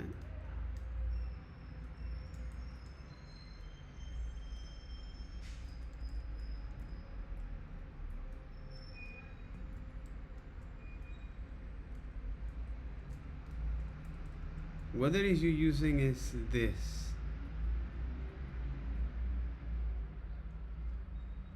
or this another annotation, both of them are valid ways to describe this.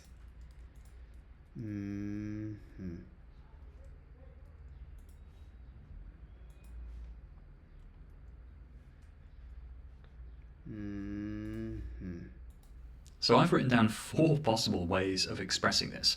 Let's look at, I think, the nicest way first, or my preferred way. So the sort of obvious way to do this, if you're thinking in terms of types here, is we have a type of recipe.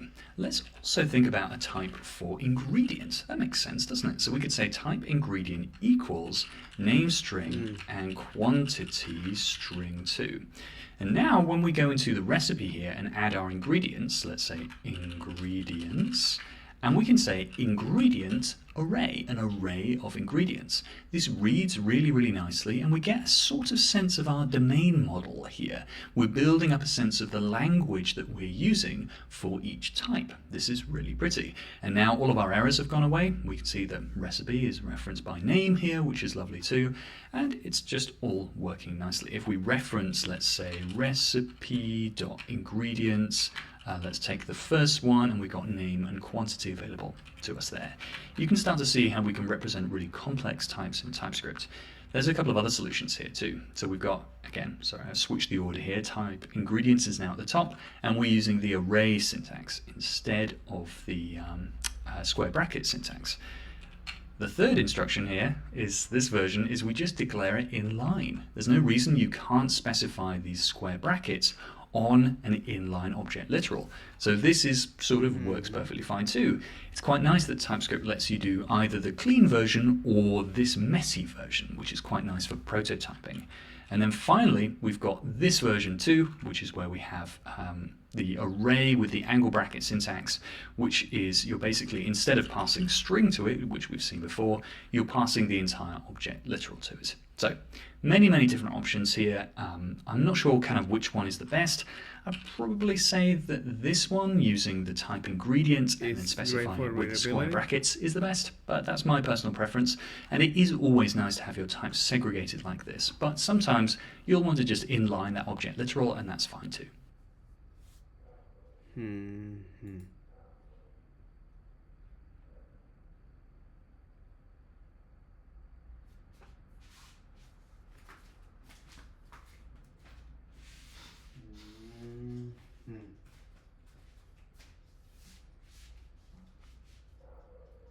Actually sit down and drink some water.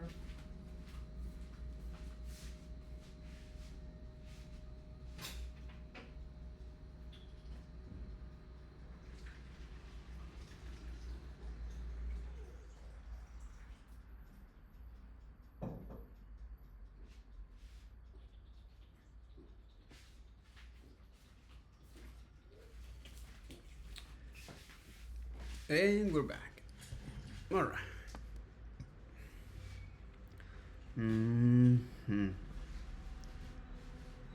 Okay. So we look at the possible the type combination of object. This is essential type notation, aka is to look at the function. I will prefer to go with the primitive. Look at the possible value with primitive, and I do this because it sets a motion in order trigger, right? By looking first at the primitive values, how you can use those primitive values in TypeScript, the annotation in TypeScript, and then look now at the objects here, particularly functions. So functions parameters, annotations, the functional the optional parameters in functions, as well as the objects type annotation, the optional properties annotation in objects, in yeah, something that he mentioned here, and also is the default. Okay, so in the default parameters for functions and objects, and then look now at the arrays. Okay, and then describing is the source of single true, which is defining, allow you to define is now new types or new values, new types using the type keyword, so you can reuse that across different part of your programs, and you have now a single source of truth. And then the arrays here, so how you can define is an array typings in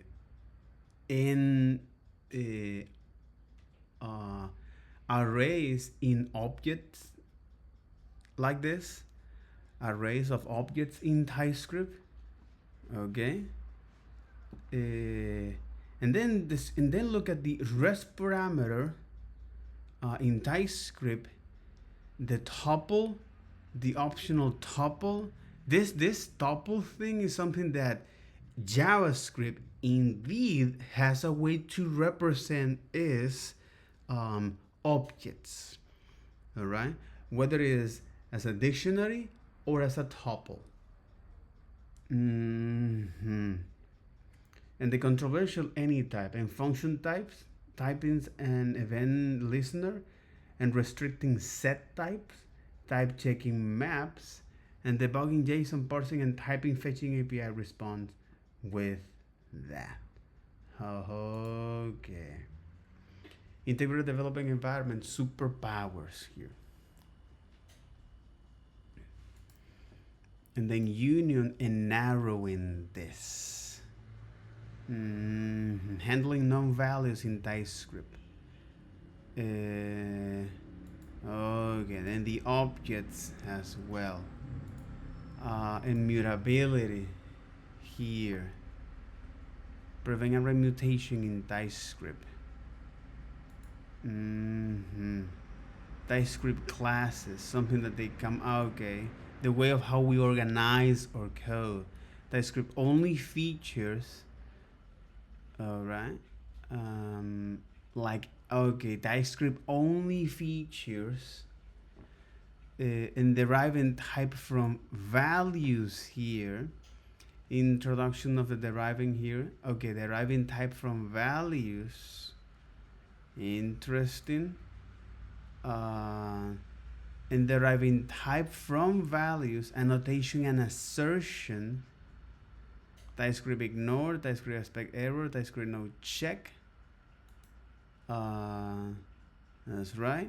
Module script and declaration files. Understanding model and script in Typescript. Enforcing model uses in Typescript. Declaration filing. Models, script, and declaration files. For organizing now types. And types you don't control. And configuring Typescript. Recommended base okay, configuring Typescript.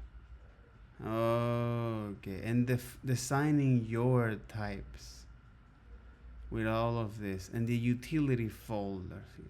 All of this is the basic foundations, and again, it is a mix between the existing features in JavaScript, how you can use that for annotations and to express specific stuff, right? Like this in essential types and annotations. Let's get into this. The rest parameter in Typescript.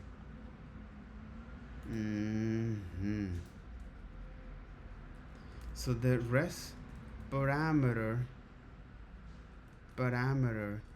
in Typescript.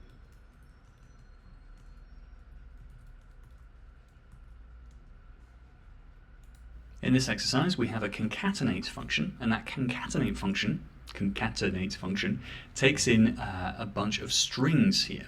And this means that we can pass concatenate, if we look at the test down here, as many arguments as we want to.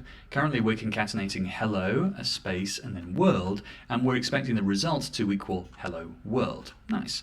So the question is, how do we represent that in TypeScript? This concatenate function, we can see we're using a rest parameter before it, but how do we give this a type? Because it's currently giving us rest parameter strings implicitly has an any type. Good luck. So, how you can represent this rest parameter string implicit has an any type, right? And here you can say, hey, since this triple dots depend on the context, this is part of the anatomy of a function, aka this is now an spread operator. It's going to now allow you to have access to all of these arguments in a function in an array like, right? So here you can say, hey, I would like to express this rest parameter as an array like style. So for example, like an array of string, right? And this will work, right? This is how you can represent is the rest parameter, but it's because at the end of the day, that in this context is going to spread all of this. It allows you to now have access to all of the elements in this sequence or in this collection as an via using this identifier. But at the end of the day, this is now a collection.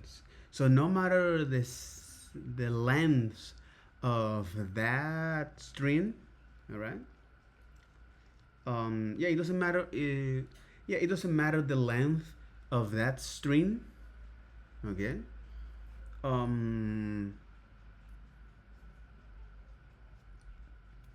It doesn't matter the length. It doesn't matter the length of that collection of that argument list. It can be 1, it can be 3, it can be 7. This Fibonacci sequencing, whatever, yada yada yada. But what I do think what it is that with the rest operator or the rest parameter, we're saying, hey, this is the identifier that I want to use to have access through all of this parameter, and I don't care the length of this. So in other words, that's what we are doing here as it is, right? The rest parameter in Typescript. Again, this is part of the anatomy of the the function, this type that live in JavaScript. This is why it is so useful for us to understand as a developer, as a JavaScript developer, is to understand is the anatomy of each one of those values. Why is this? Because this is the basic building block. This is the atoms that allow you to represent things in your program.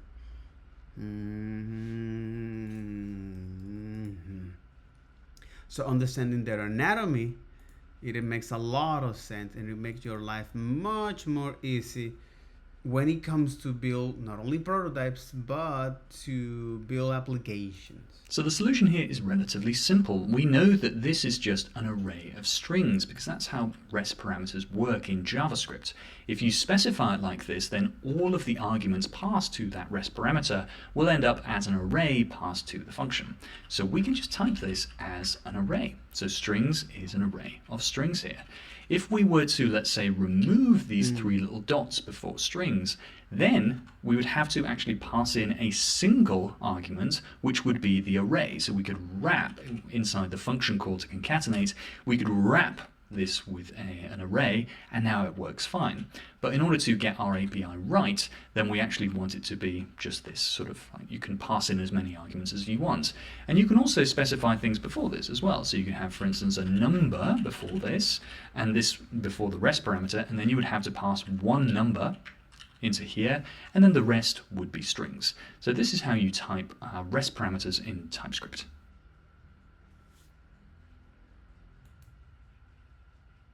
And then now this thing called tuple. You know, and this thing called tuple. Tuple for precise array structures in TypeScript. Tuple for precise array structure in TypeScript.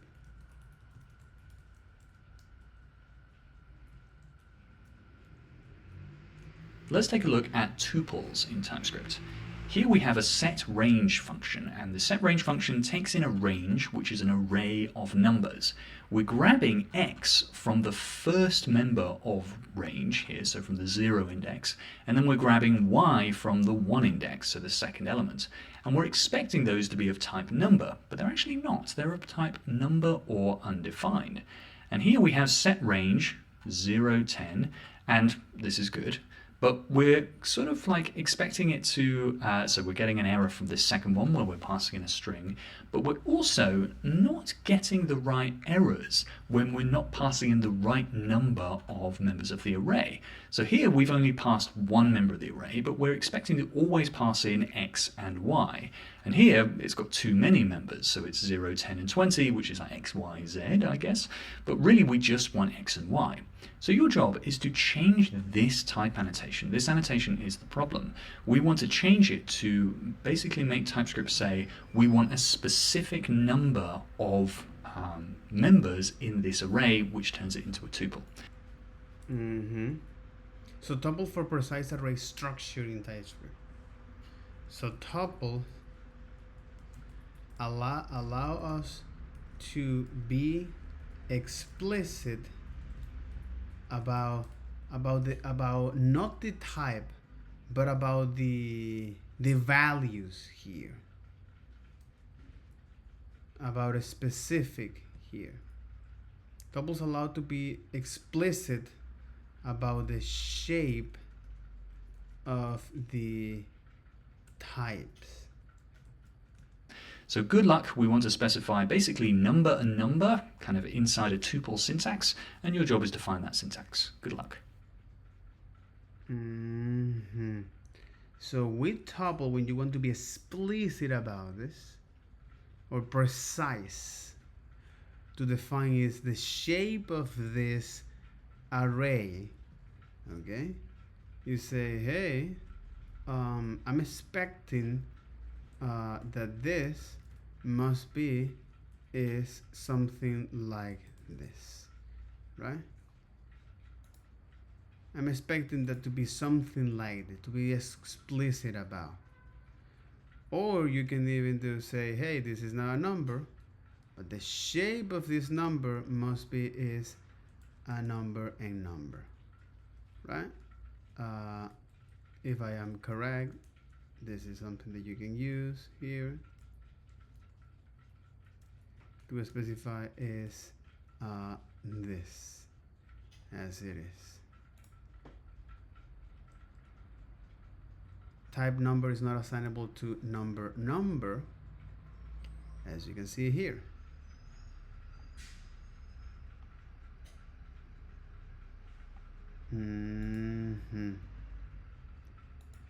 So in this case, it'll be now, if you want to define a tuple to be explicit about the structure of the array, is this one. To be explicit about the structure of the array here.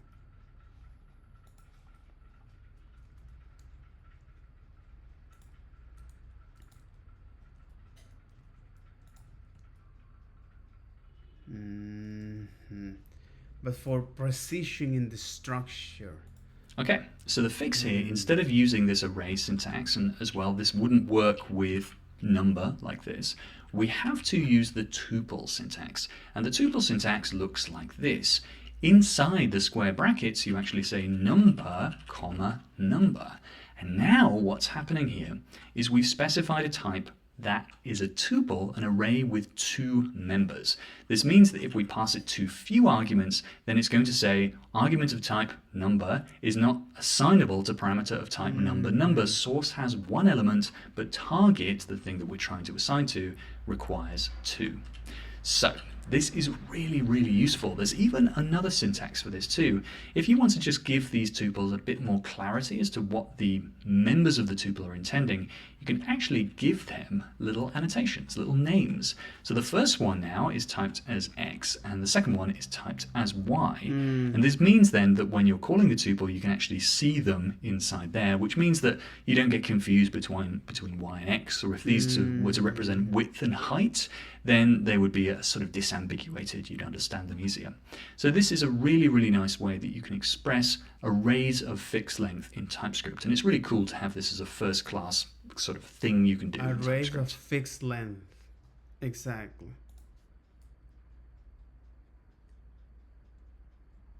Tuples allows to define fixed length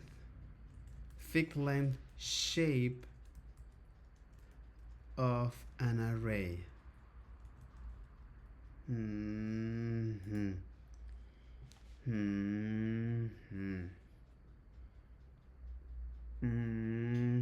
Holy moly.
In this exercise, we have a function called goToLocation, which takes in an array of coordinates.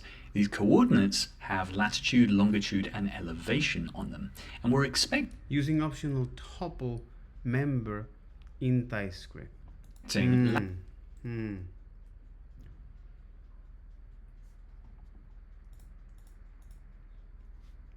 Using optional tuple members in TypeScript. Latitude to be type of number, longitude to be type of number, but elevation to be type of number or undefined. And we're expecting that you can go to location in various different ways. So you should be able to go to location without passing an elevation, and you should be able to go to location with passing an elevation. And of course, you shouldn't be able to pass a string in this number slot. So your job is to work out how we can use a tuple here, but give it an optional member, because elevation doesn't need to be included. It's a really interesting one. There's a couple of interesting pieces of syntax here, usually using the question mark character. So good luck. This is one of the things that I really love about the web, is like it is interactive. It's not about static content. It's now the learning feedback is so straightforward that you see in real life what this thing is all about, right? It's pretty much like when you go out and touch grass and trying to fight a dog, oh, you're gonna get a real feedback from it. You know, um, you might say, why would you fight a dog? Ah, exactly. You want to test, you want to explore, you want to see what's going on here if you do that. So here, in order to specify, is the okay, to be specific about now an array. This is the nature of how objects and array works in JavaScript. Okay, it has this two nature. It's either a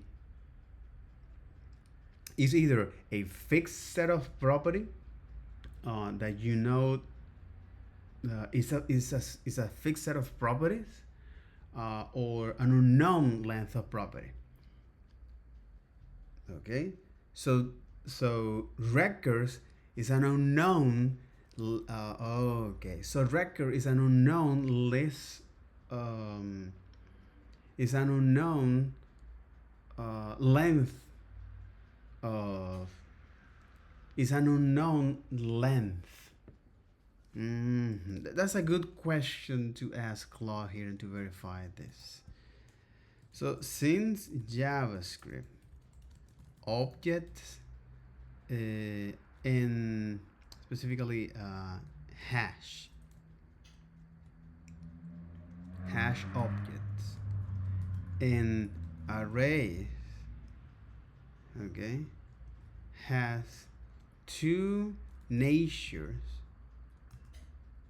One is records and the other is to be dictionaries. Records and dictionary. So for objects, records and dictionary, and for arrays,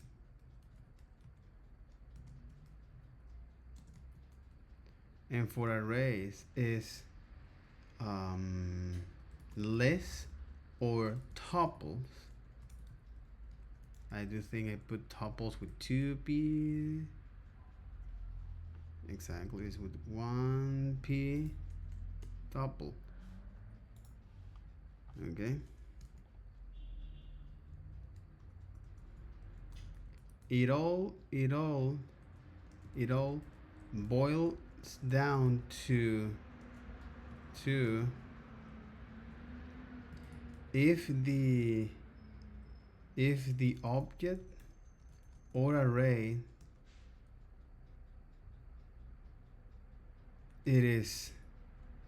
if the object or array properties or elements are known in development time,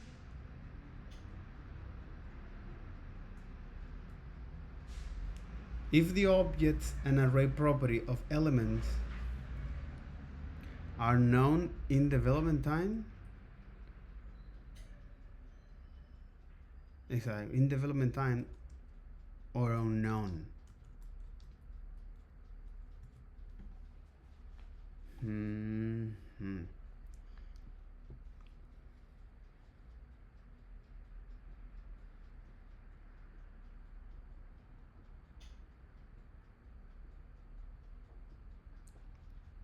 That's a really insightful way to frame it. The fundamental distinction is static versus dynamic knowledge. Okay.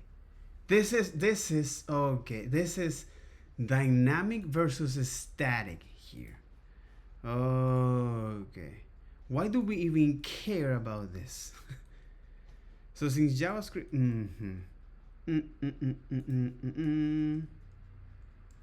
so since JavaScript objects here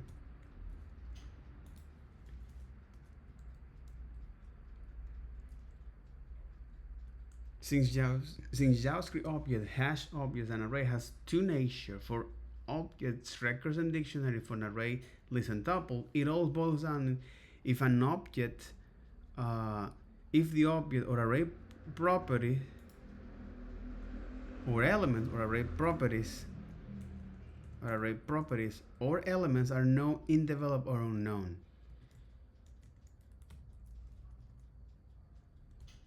In other words, it is a static or dynamic here. The static versus dynamic knowledge of a structure. The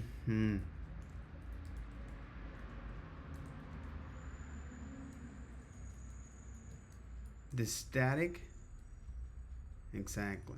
The static versus dynamic knowledge of structure, of data structure.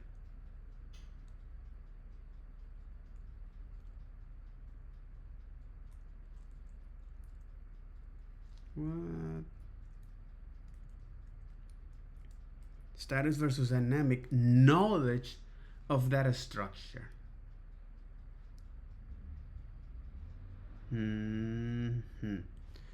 Okay.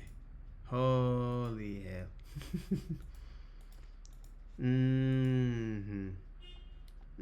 So here, because I'm now wants to set this fixed length of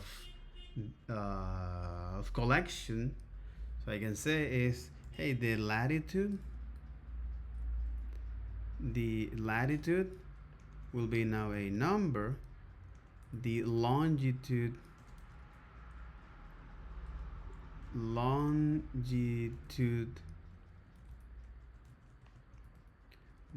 will be now another number, and the elevation will be now is a number here, right?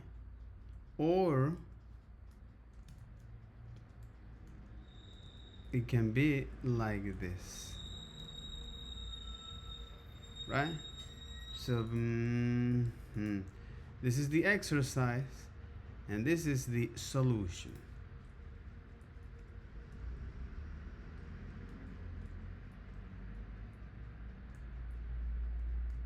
The solution here is again is to fill the gap here.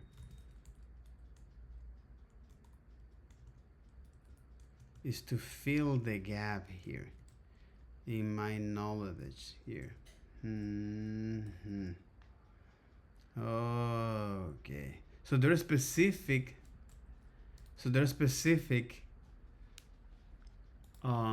data that I want to represent that depends of the nature of that representation. It can be static or dynamic. I can know that in advance or not.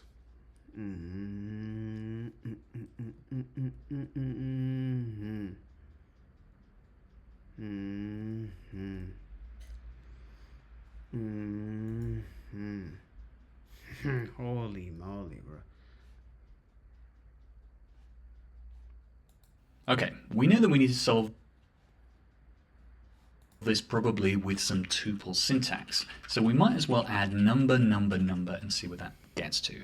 So we can see here that we now have latitude as a number, longitude as a number, but elevation is a number. And if we go for number or undefined here, then this looks pretty good, except for you can see that go to location now, it's expecting you to pass undefined because it's not actually an optional member of the tuple. It's just a member that's required but could be number or undefined. So the only way to satisfy this is to actually manually pass in undefined, which is not particularly fun. So we need a way to specify this differently. So this one way you can do it is with a with like a named tuple here. So we can say latitude is this, longitude is this, and elevation is the other one. So let's add that. You notice it starts looking more like an object here, curiously. And now using this syntax, we can actually do elevation, optional member is a number. So this is the first method. This is pretty good, I would say. It's kind of, it's sort of a little bit funky because it really looks like an object here. So if you're scanning over this, you might think, oh, that just looks like an object. And if you don't want to use named tuples for whatever reason, you can actually use this syntax instead, where you put the question mark after the definition there. So like this, it's required. Like this, it's optional. Optional members of tuples, a funny little quirk of tuples in TypeScript.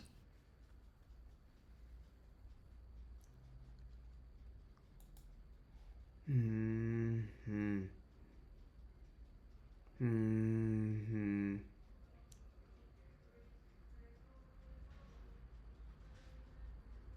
And the controversial any type.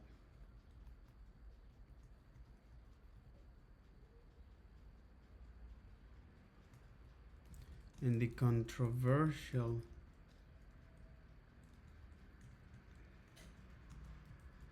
any type. Mm-hmm.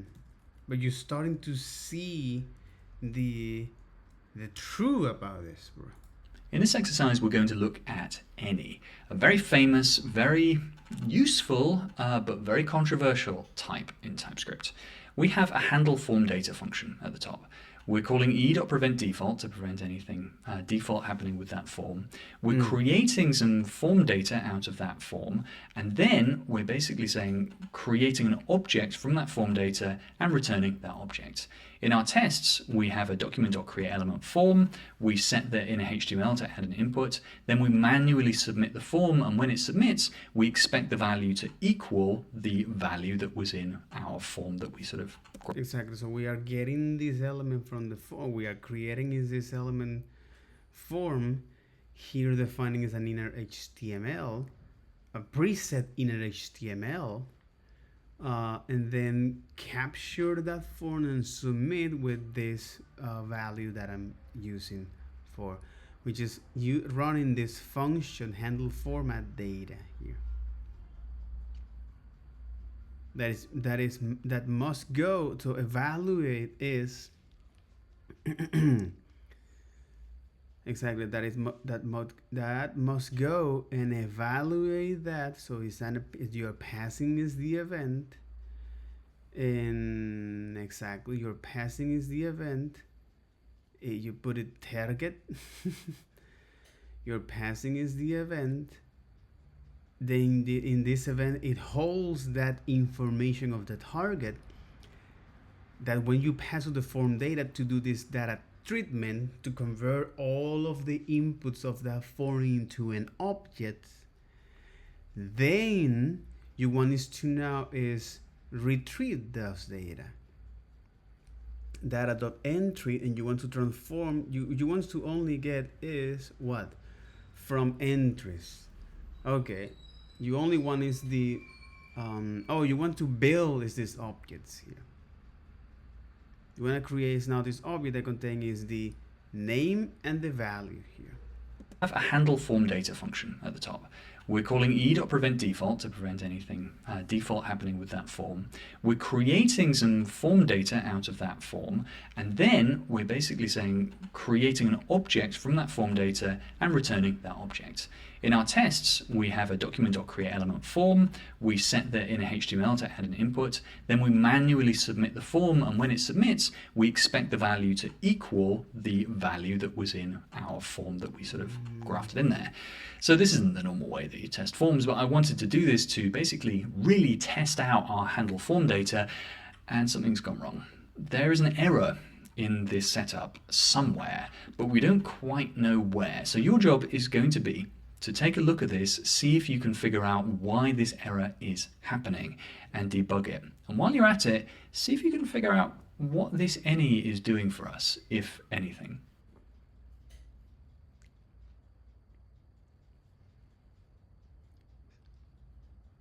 So because we are dealing is with forms here and passing is that event here on submit,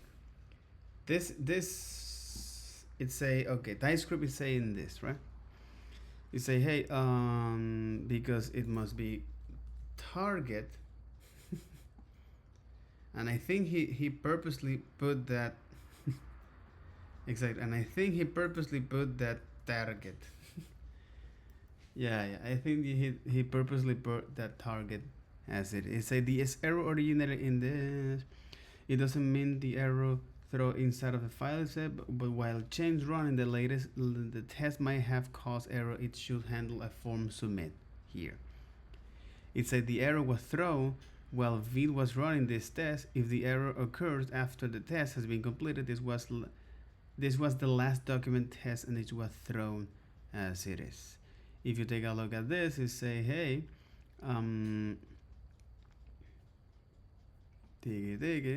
should handle a form submit, and you say Vite caused one unhandled error during the test running. This might cause false positive tests. Resolving handle errors, make sure your tests are not affected. It say this expected empty to deeply equal to name Joe here. Expected receive this, but in fact we get is this empty object as it is, and it say is this. If you want to do the heuristic here, manual heuristic, what you happen here is that it say, hey, this value that come from the handle form data function, it must return me this expected object. But when I dive deep into this, I am receiving something called as the E here. But what is E here? You know, glad you asked here. So here it say this is now a submit event. And if you say, okay, so what is now a submit event? So what is this submit event? What is the shape of this submit event? All right. It say that, hey, target does not exceed in this submit event. Do you mean target? You can just copy here, right? And paste that. And it say, hey, argument of type event target, argument of type event target or null is not assignable to a parameter of a type HTML form elements or undefined. So in other words, the type null is not assignable to type HTML form or undefined. So in other words, this HTML form element here, which is this, it can be, which is interesting, it say, hey, it can be now null here. So this submit event, right, sometimes might exist or sometimes might doesn't. And that is quite interesting, right? Because argument of the type event target or null is not assignable to a parameter of type HTML form elements or undefined. So type null is not assignable to type HTML form or undefined. So in other words, here is assuming that E is now null. Somehow is now null, right? So one way to solve this is by saying, hey, HTML form elements or undefined, and then it say, hey, E is possibly undefined. If the E is possible undefined, I don't want you to do anything. Say if EF exists, so well, I do want to now run all of this code, right? I just want to run all of this code. Argument of type string is not assignable to parameter of type HTML form, it say. So it's interesting because that expect to be a string. Argument of type string is not assignable to a type HTML form. So in other words, the target here is this, but it doesn't. Argument of type string is not assignable to parameter of type HTML. So somehow we're passing is now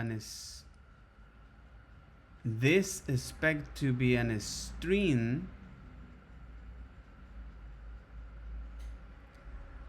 This is expected to be a string, and we pass here is say argument of type submit event is not assignable to type of HTML form. So in other words, it is a submit event here. It is a submit event here. Okay. this submit event, okay, it is a submit event here, but it says that this event.target null can be in this way. Can be even the event target or null. So if we say something like this, you can say, hey, if this exists, send the value. Otherwise, now set that to null with the nullish collision here as it is.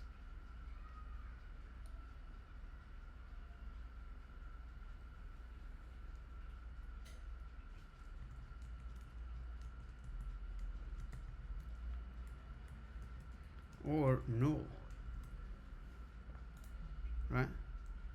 And it say, hey, the event target or null is not assignable to a parameter of type HTML form. So what happened here is that yes, the event is a submit event, right? But here, this e.target, all right, is an HTML form. It's an HTML form. You know, it's an HTML form element.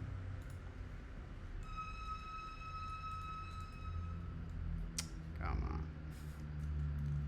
It's an HTML form element here. It's an HTML form element here. HTML form element here.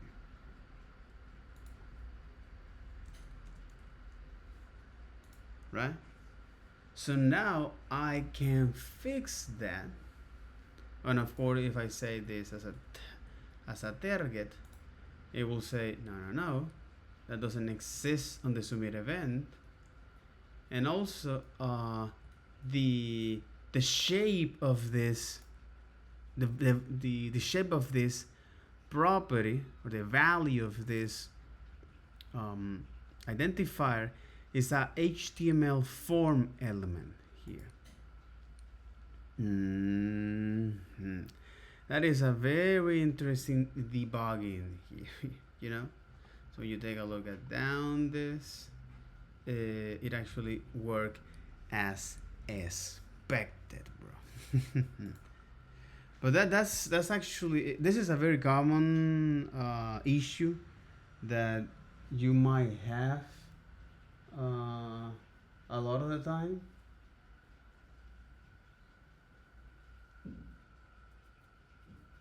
Yes.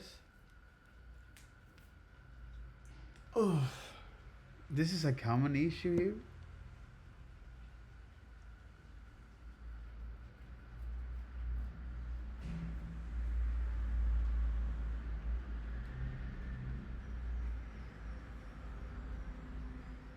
Mm-hmm.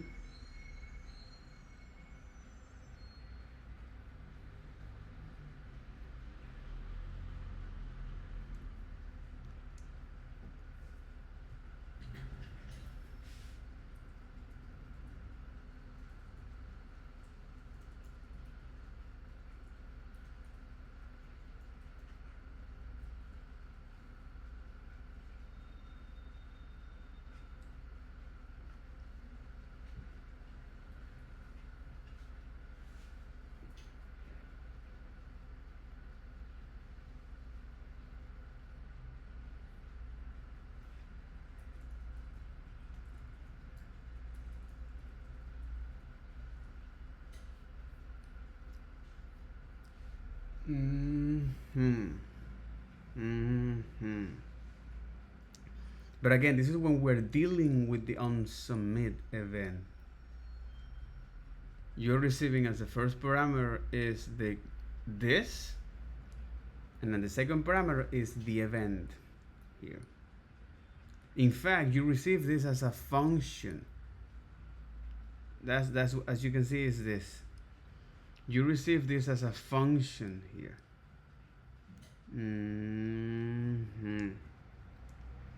That it can be either, look at this. This receive now this function, the first argument is this, and the second is the event, and then you trigger is, or it can be null here. If I using is this notation, I'm forcing that, right? Which is either event target or null. I solve this using now the type annotations, but let's see how they actually doing so.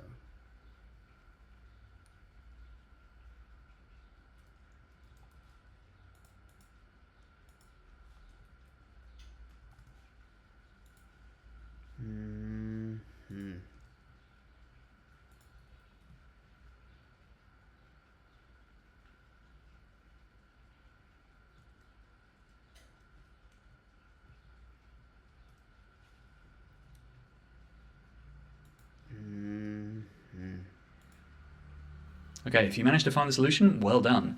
You would have noticed that E really did not help us at all. This any annotation seemed to actually turn off type checking. You can see that actually we're actually free to do anything we want to this any, and TypeScript will not prevent it. If this was like an object with like a prevent default function on it, default like this void, then we would actually have some autocomplete on it, so prevent default here. But any turns off autocomplete. And so what this means is, in order to fix this error, we have to treat it like JavaScript. And remember, treat it like JavaScript. Think about typos, think about stupid mistakes you could have made that TypeScript tends to prevent. E.target. Turget? I don't know what stupid pronunciation I would use there. But if we change this to e.target, then it works. So what has happened here? Well, e typed as any has meant that we have turned off type checking on that e, and it means that it's now assignable to anything and anything is assignable to it. So if we were to find a more sensible type for this, let's say this e that we get on the submit here is actually typed as submit event. We'll talk about where this submit event comes from, but you can actually just type it as submit event here. Oh dear, but this is leading to some sort of error here. Argument of type event target null is not assignable to parameter of type HTML form element. There's something weird going on here. And so you would have to do some fairly advanced stuff in order to get this working. And so someone, I guess me, on this code has just said, okay, fine, to get this working, we're just going to make an any here.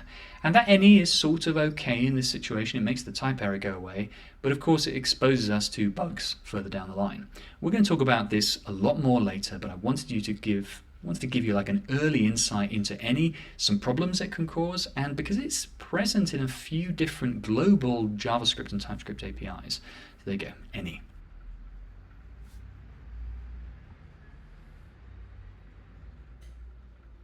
Oh, this is describing is the dangers of using any.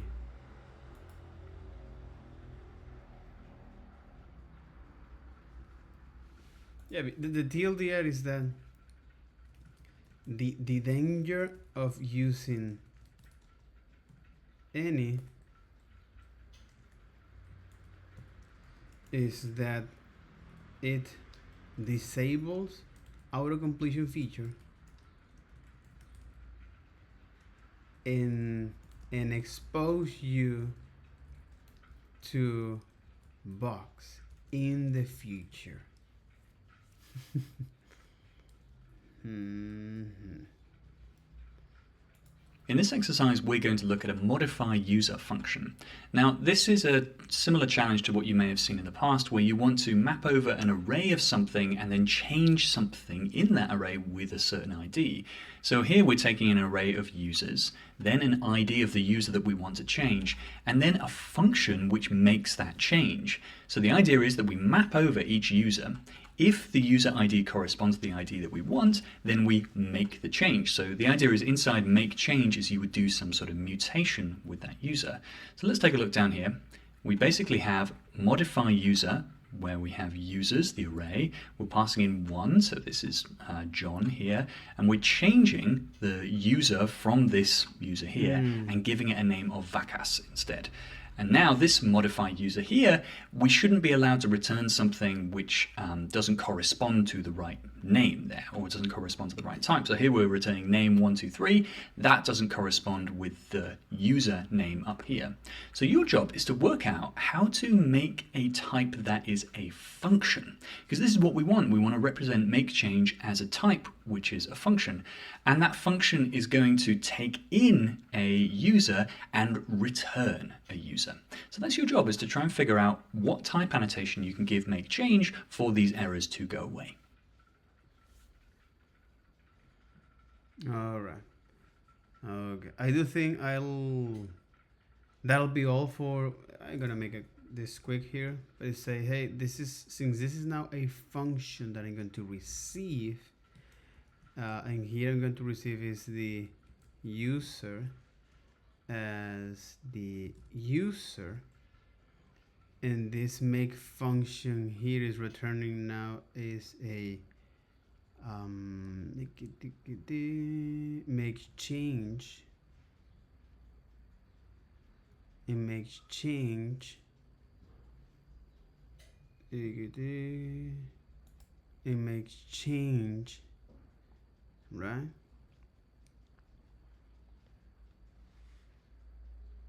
It makes change is not returning is a user modify, which is a user here,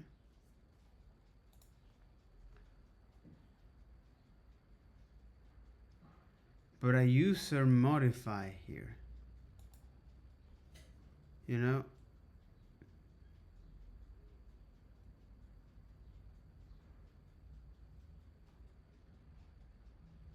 exactly, it's modify user. So you're receiving is the make change, and then in this will return now is this new object user here.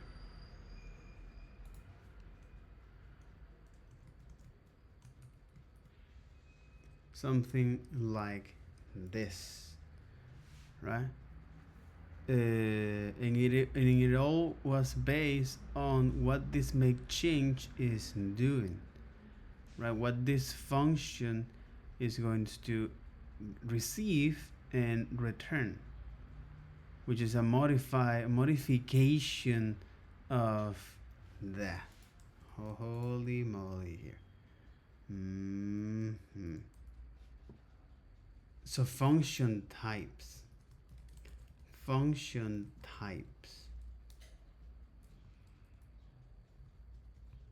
with this.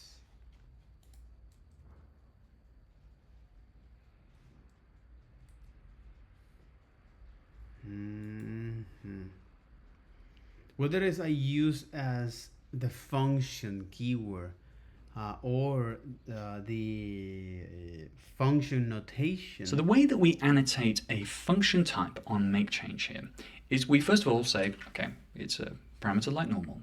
And then we can do something like this. Let's just say it's a function that returns any for now. So make change now is described as a function that takes in no arguments and then returns anything. Now, what errors is this causing already? Well, we're using make change down here, and make change currently, sure, it's grabbing that type there, which is nice, but it expected 0 arguments, but got 1. So how do you add an argument into this type here? Well, just like you would as a function parameter. You say user is user. And now, user, what's going on here is we can now return the type that we want as well. So it's currently returning any, but that's giving us an error there because actually we're expecting it to return user, because otherwise this TSExpect error wouldn't be lighting up and we get an error sort of down there. So let's say user, let's make it return user as well.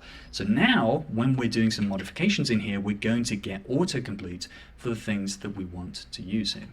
Very, very cool. And there's one more thing we can do here. We don't have to do this, as you can see, but we can just extract it out into a type of its own, because of course a type alias can be anything. And let's say make change func is a user that returns a user, and now just stick in make change function here, and that all looks very, very nice. So this is a way that you can express function types for callbacks, for like modification functions like this, and even for typing functions themselves. Very cool. So that'll be all for this video. Take care. Bye bye.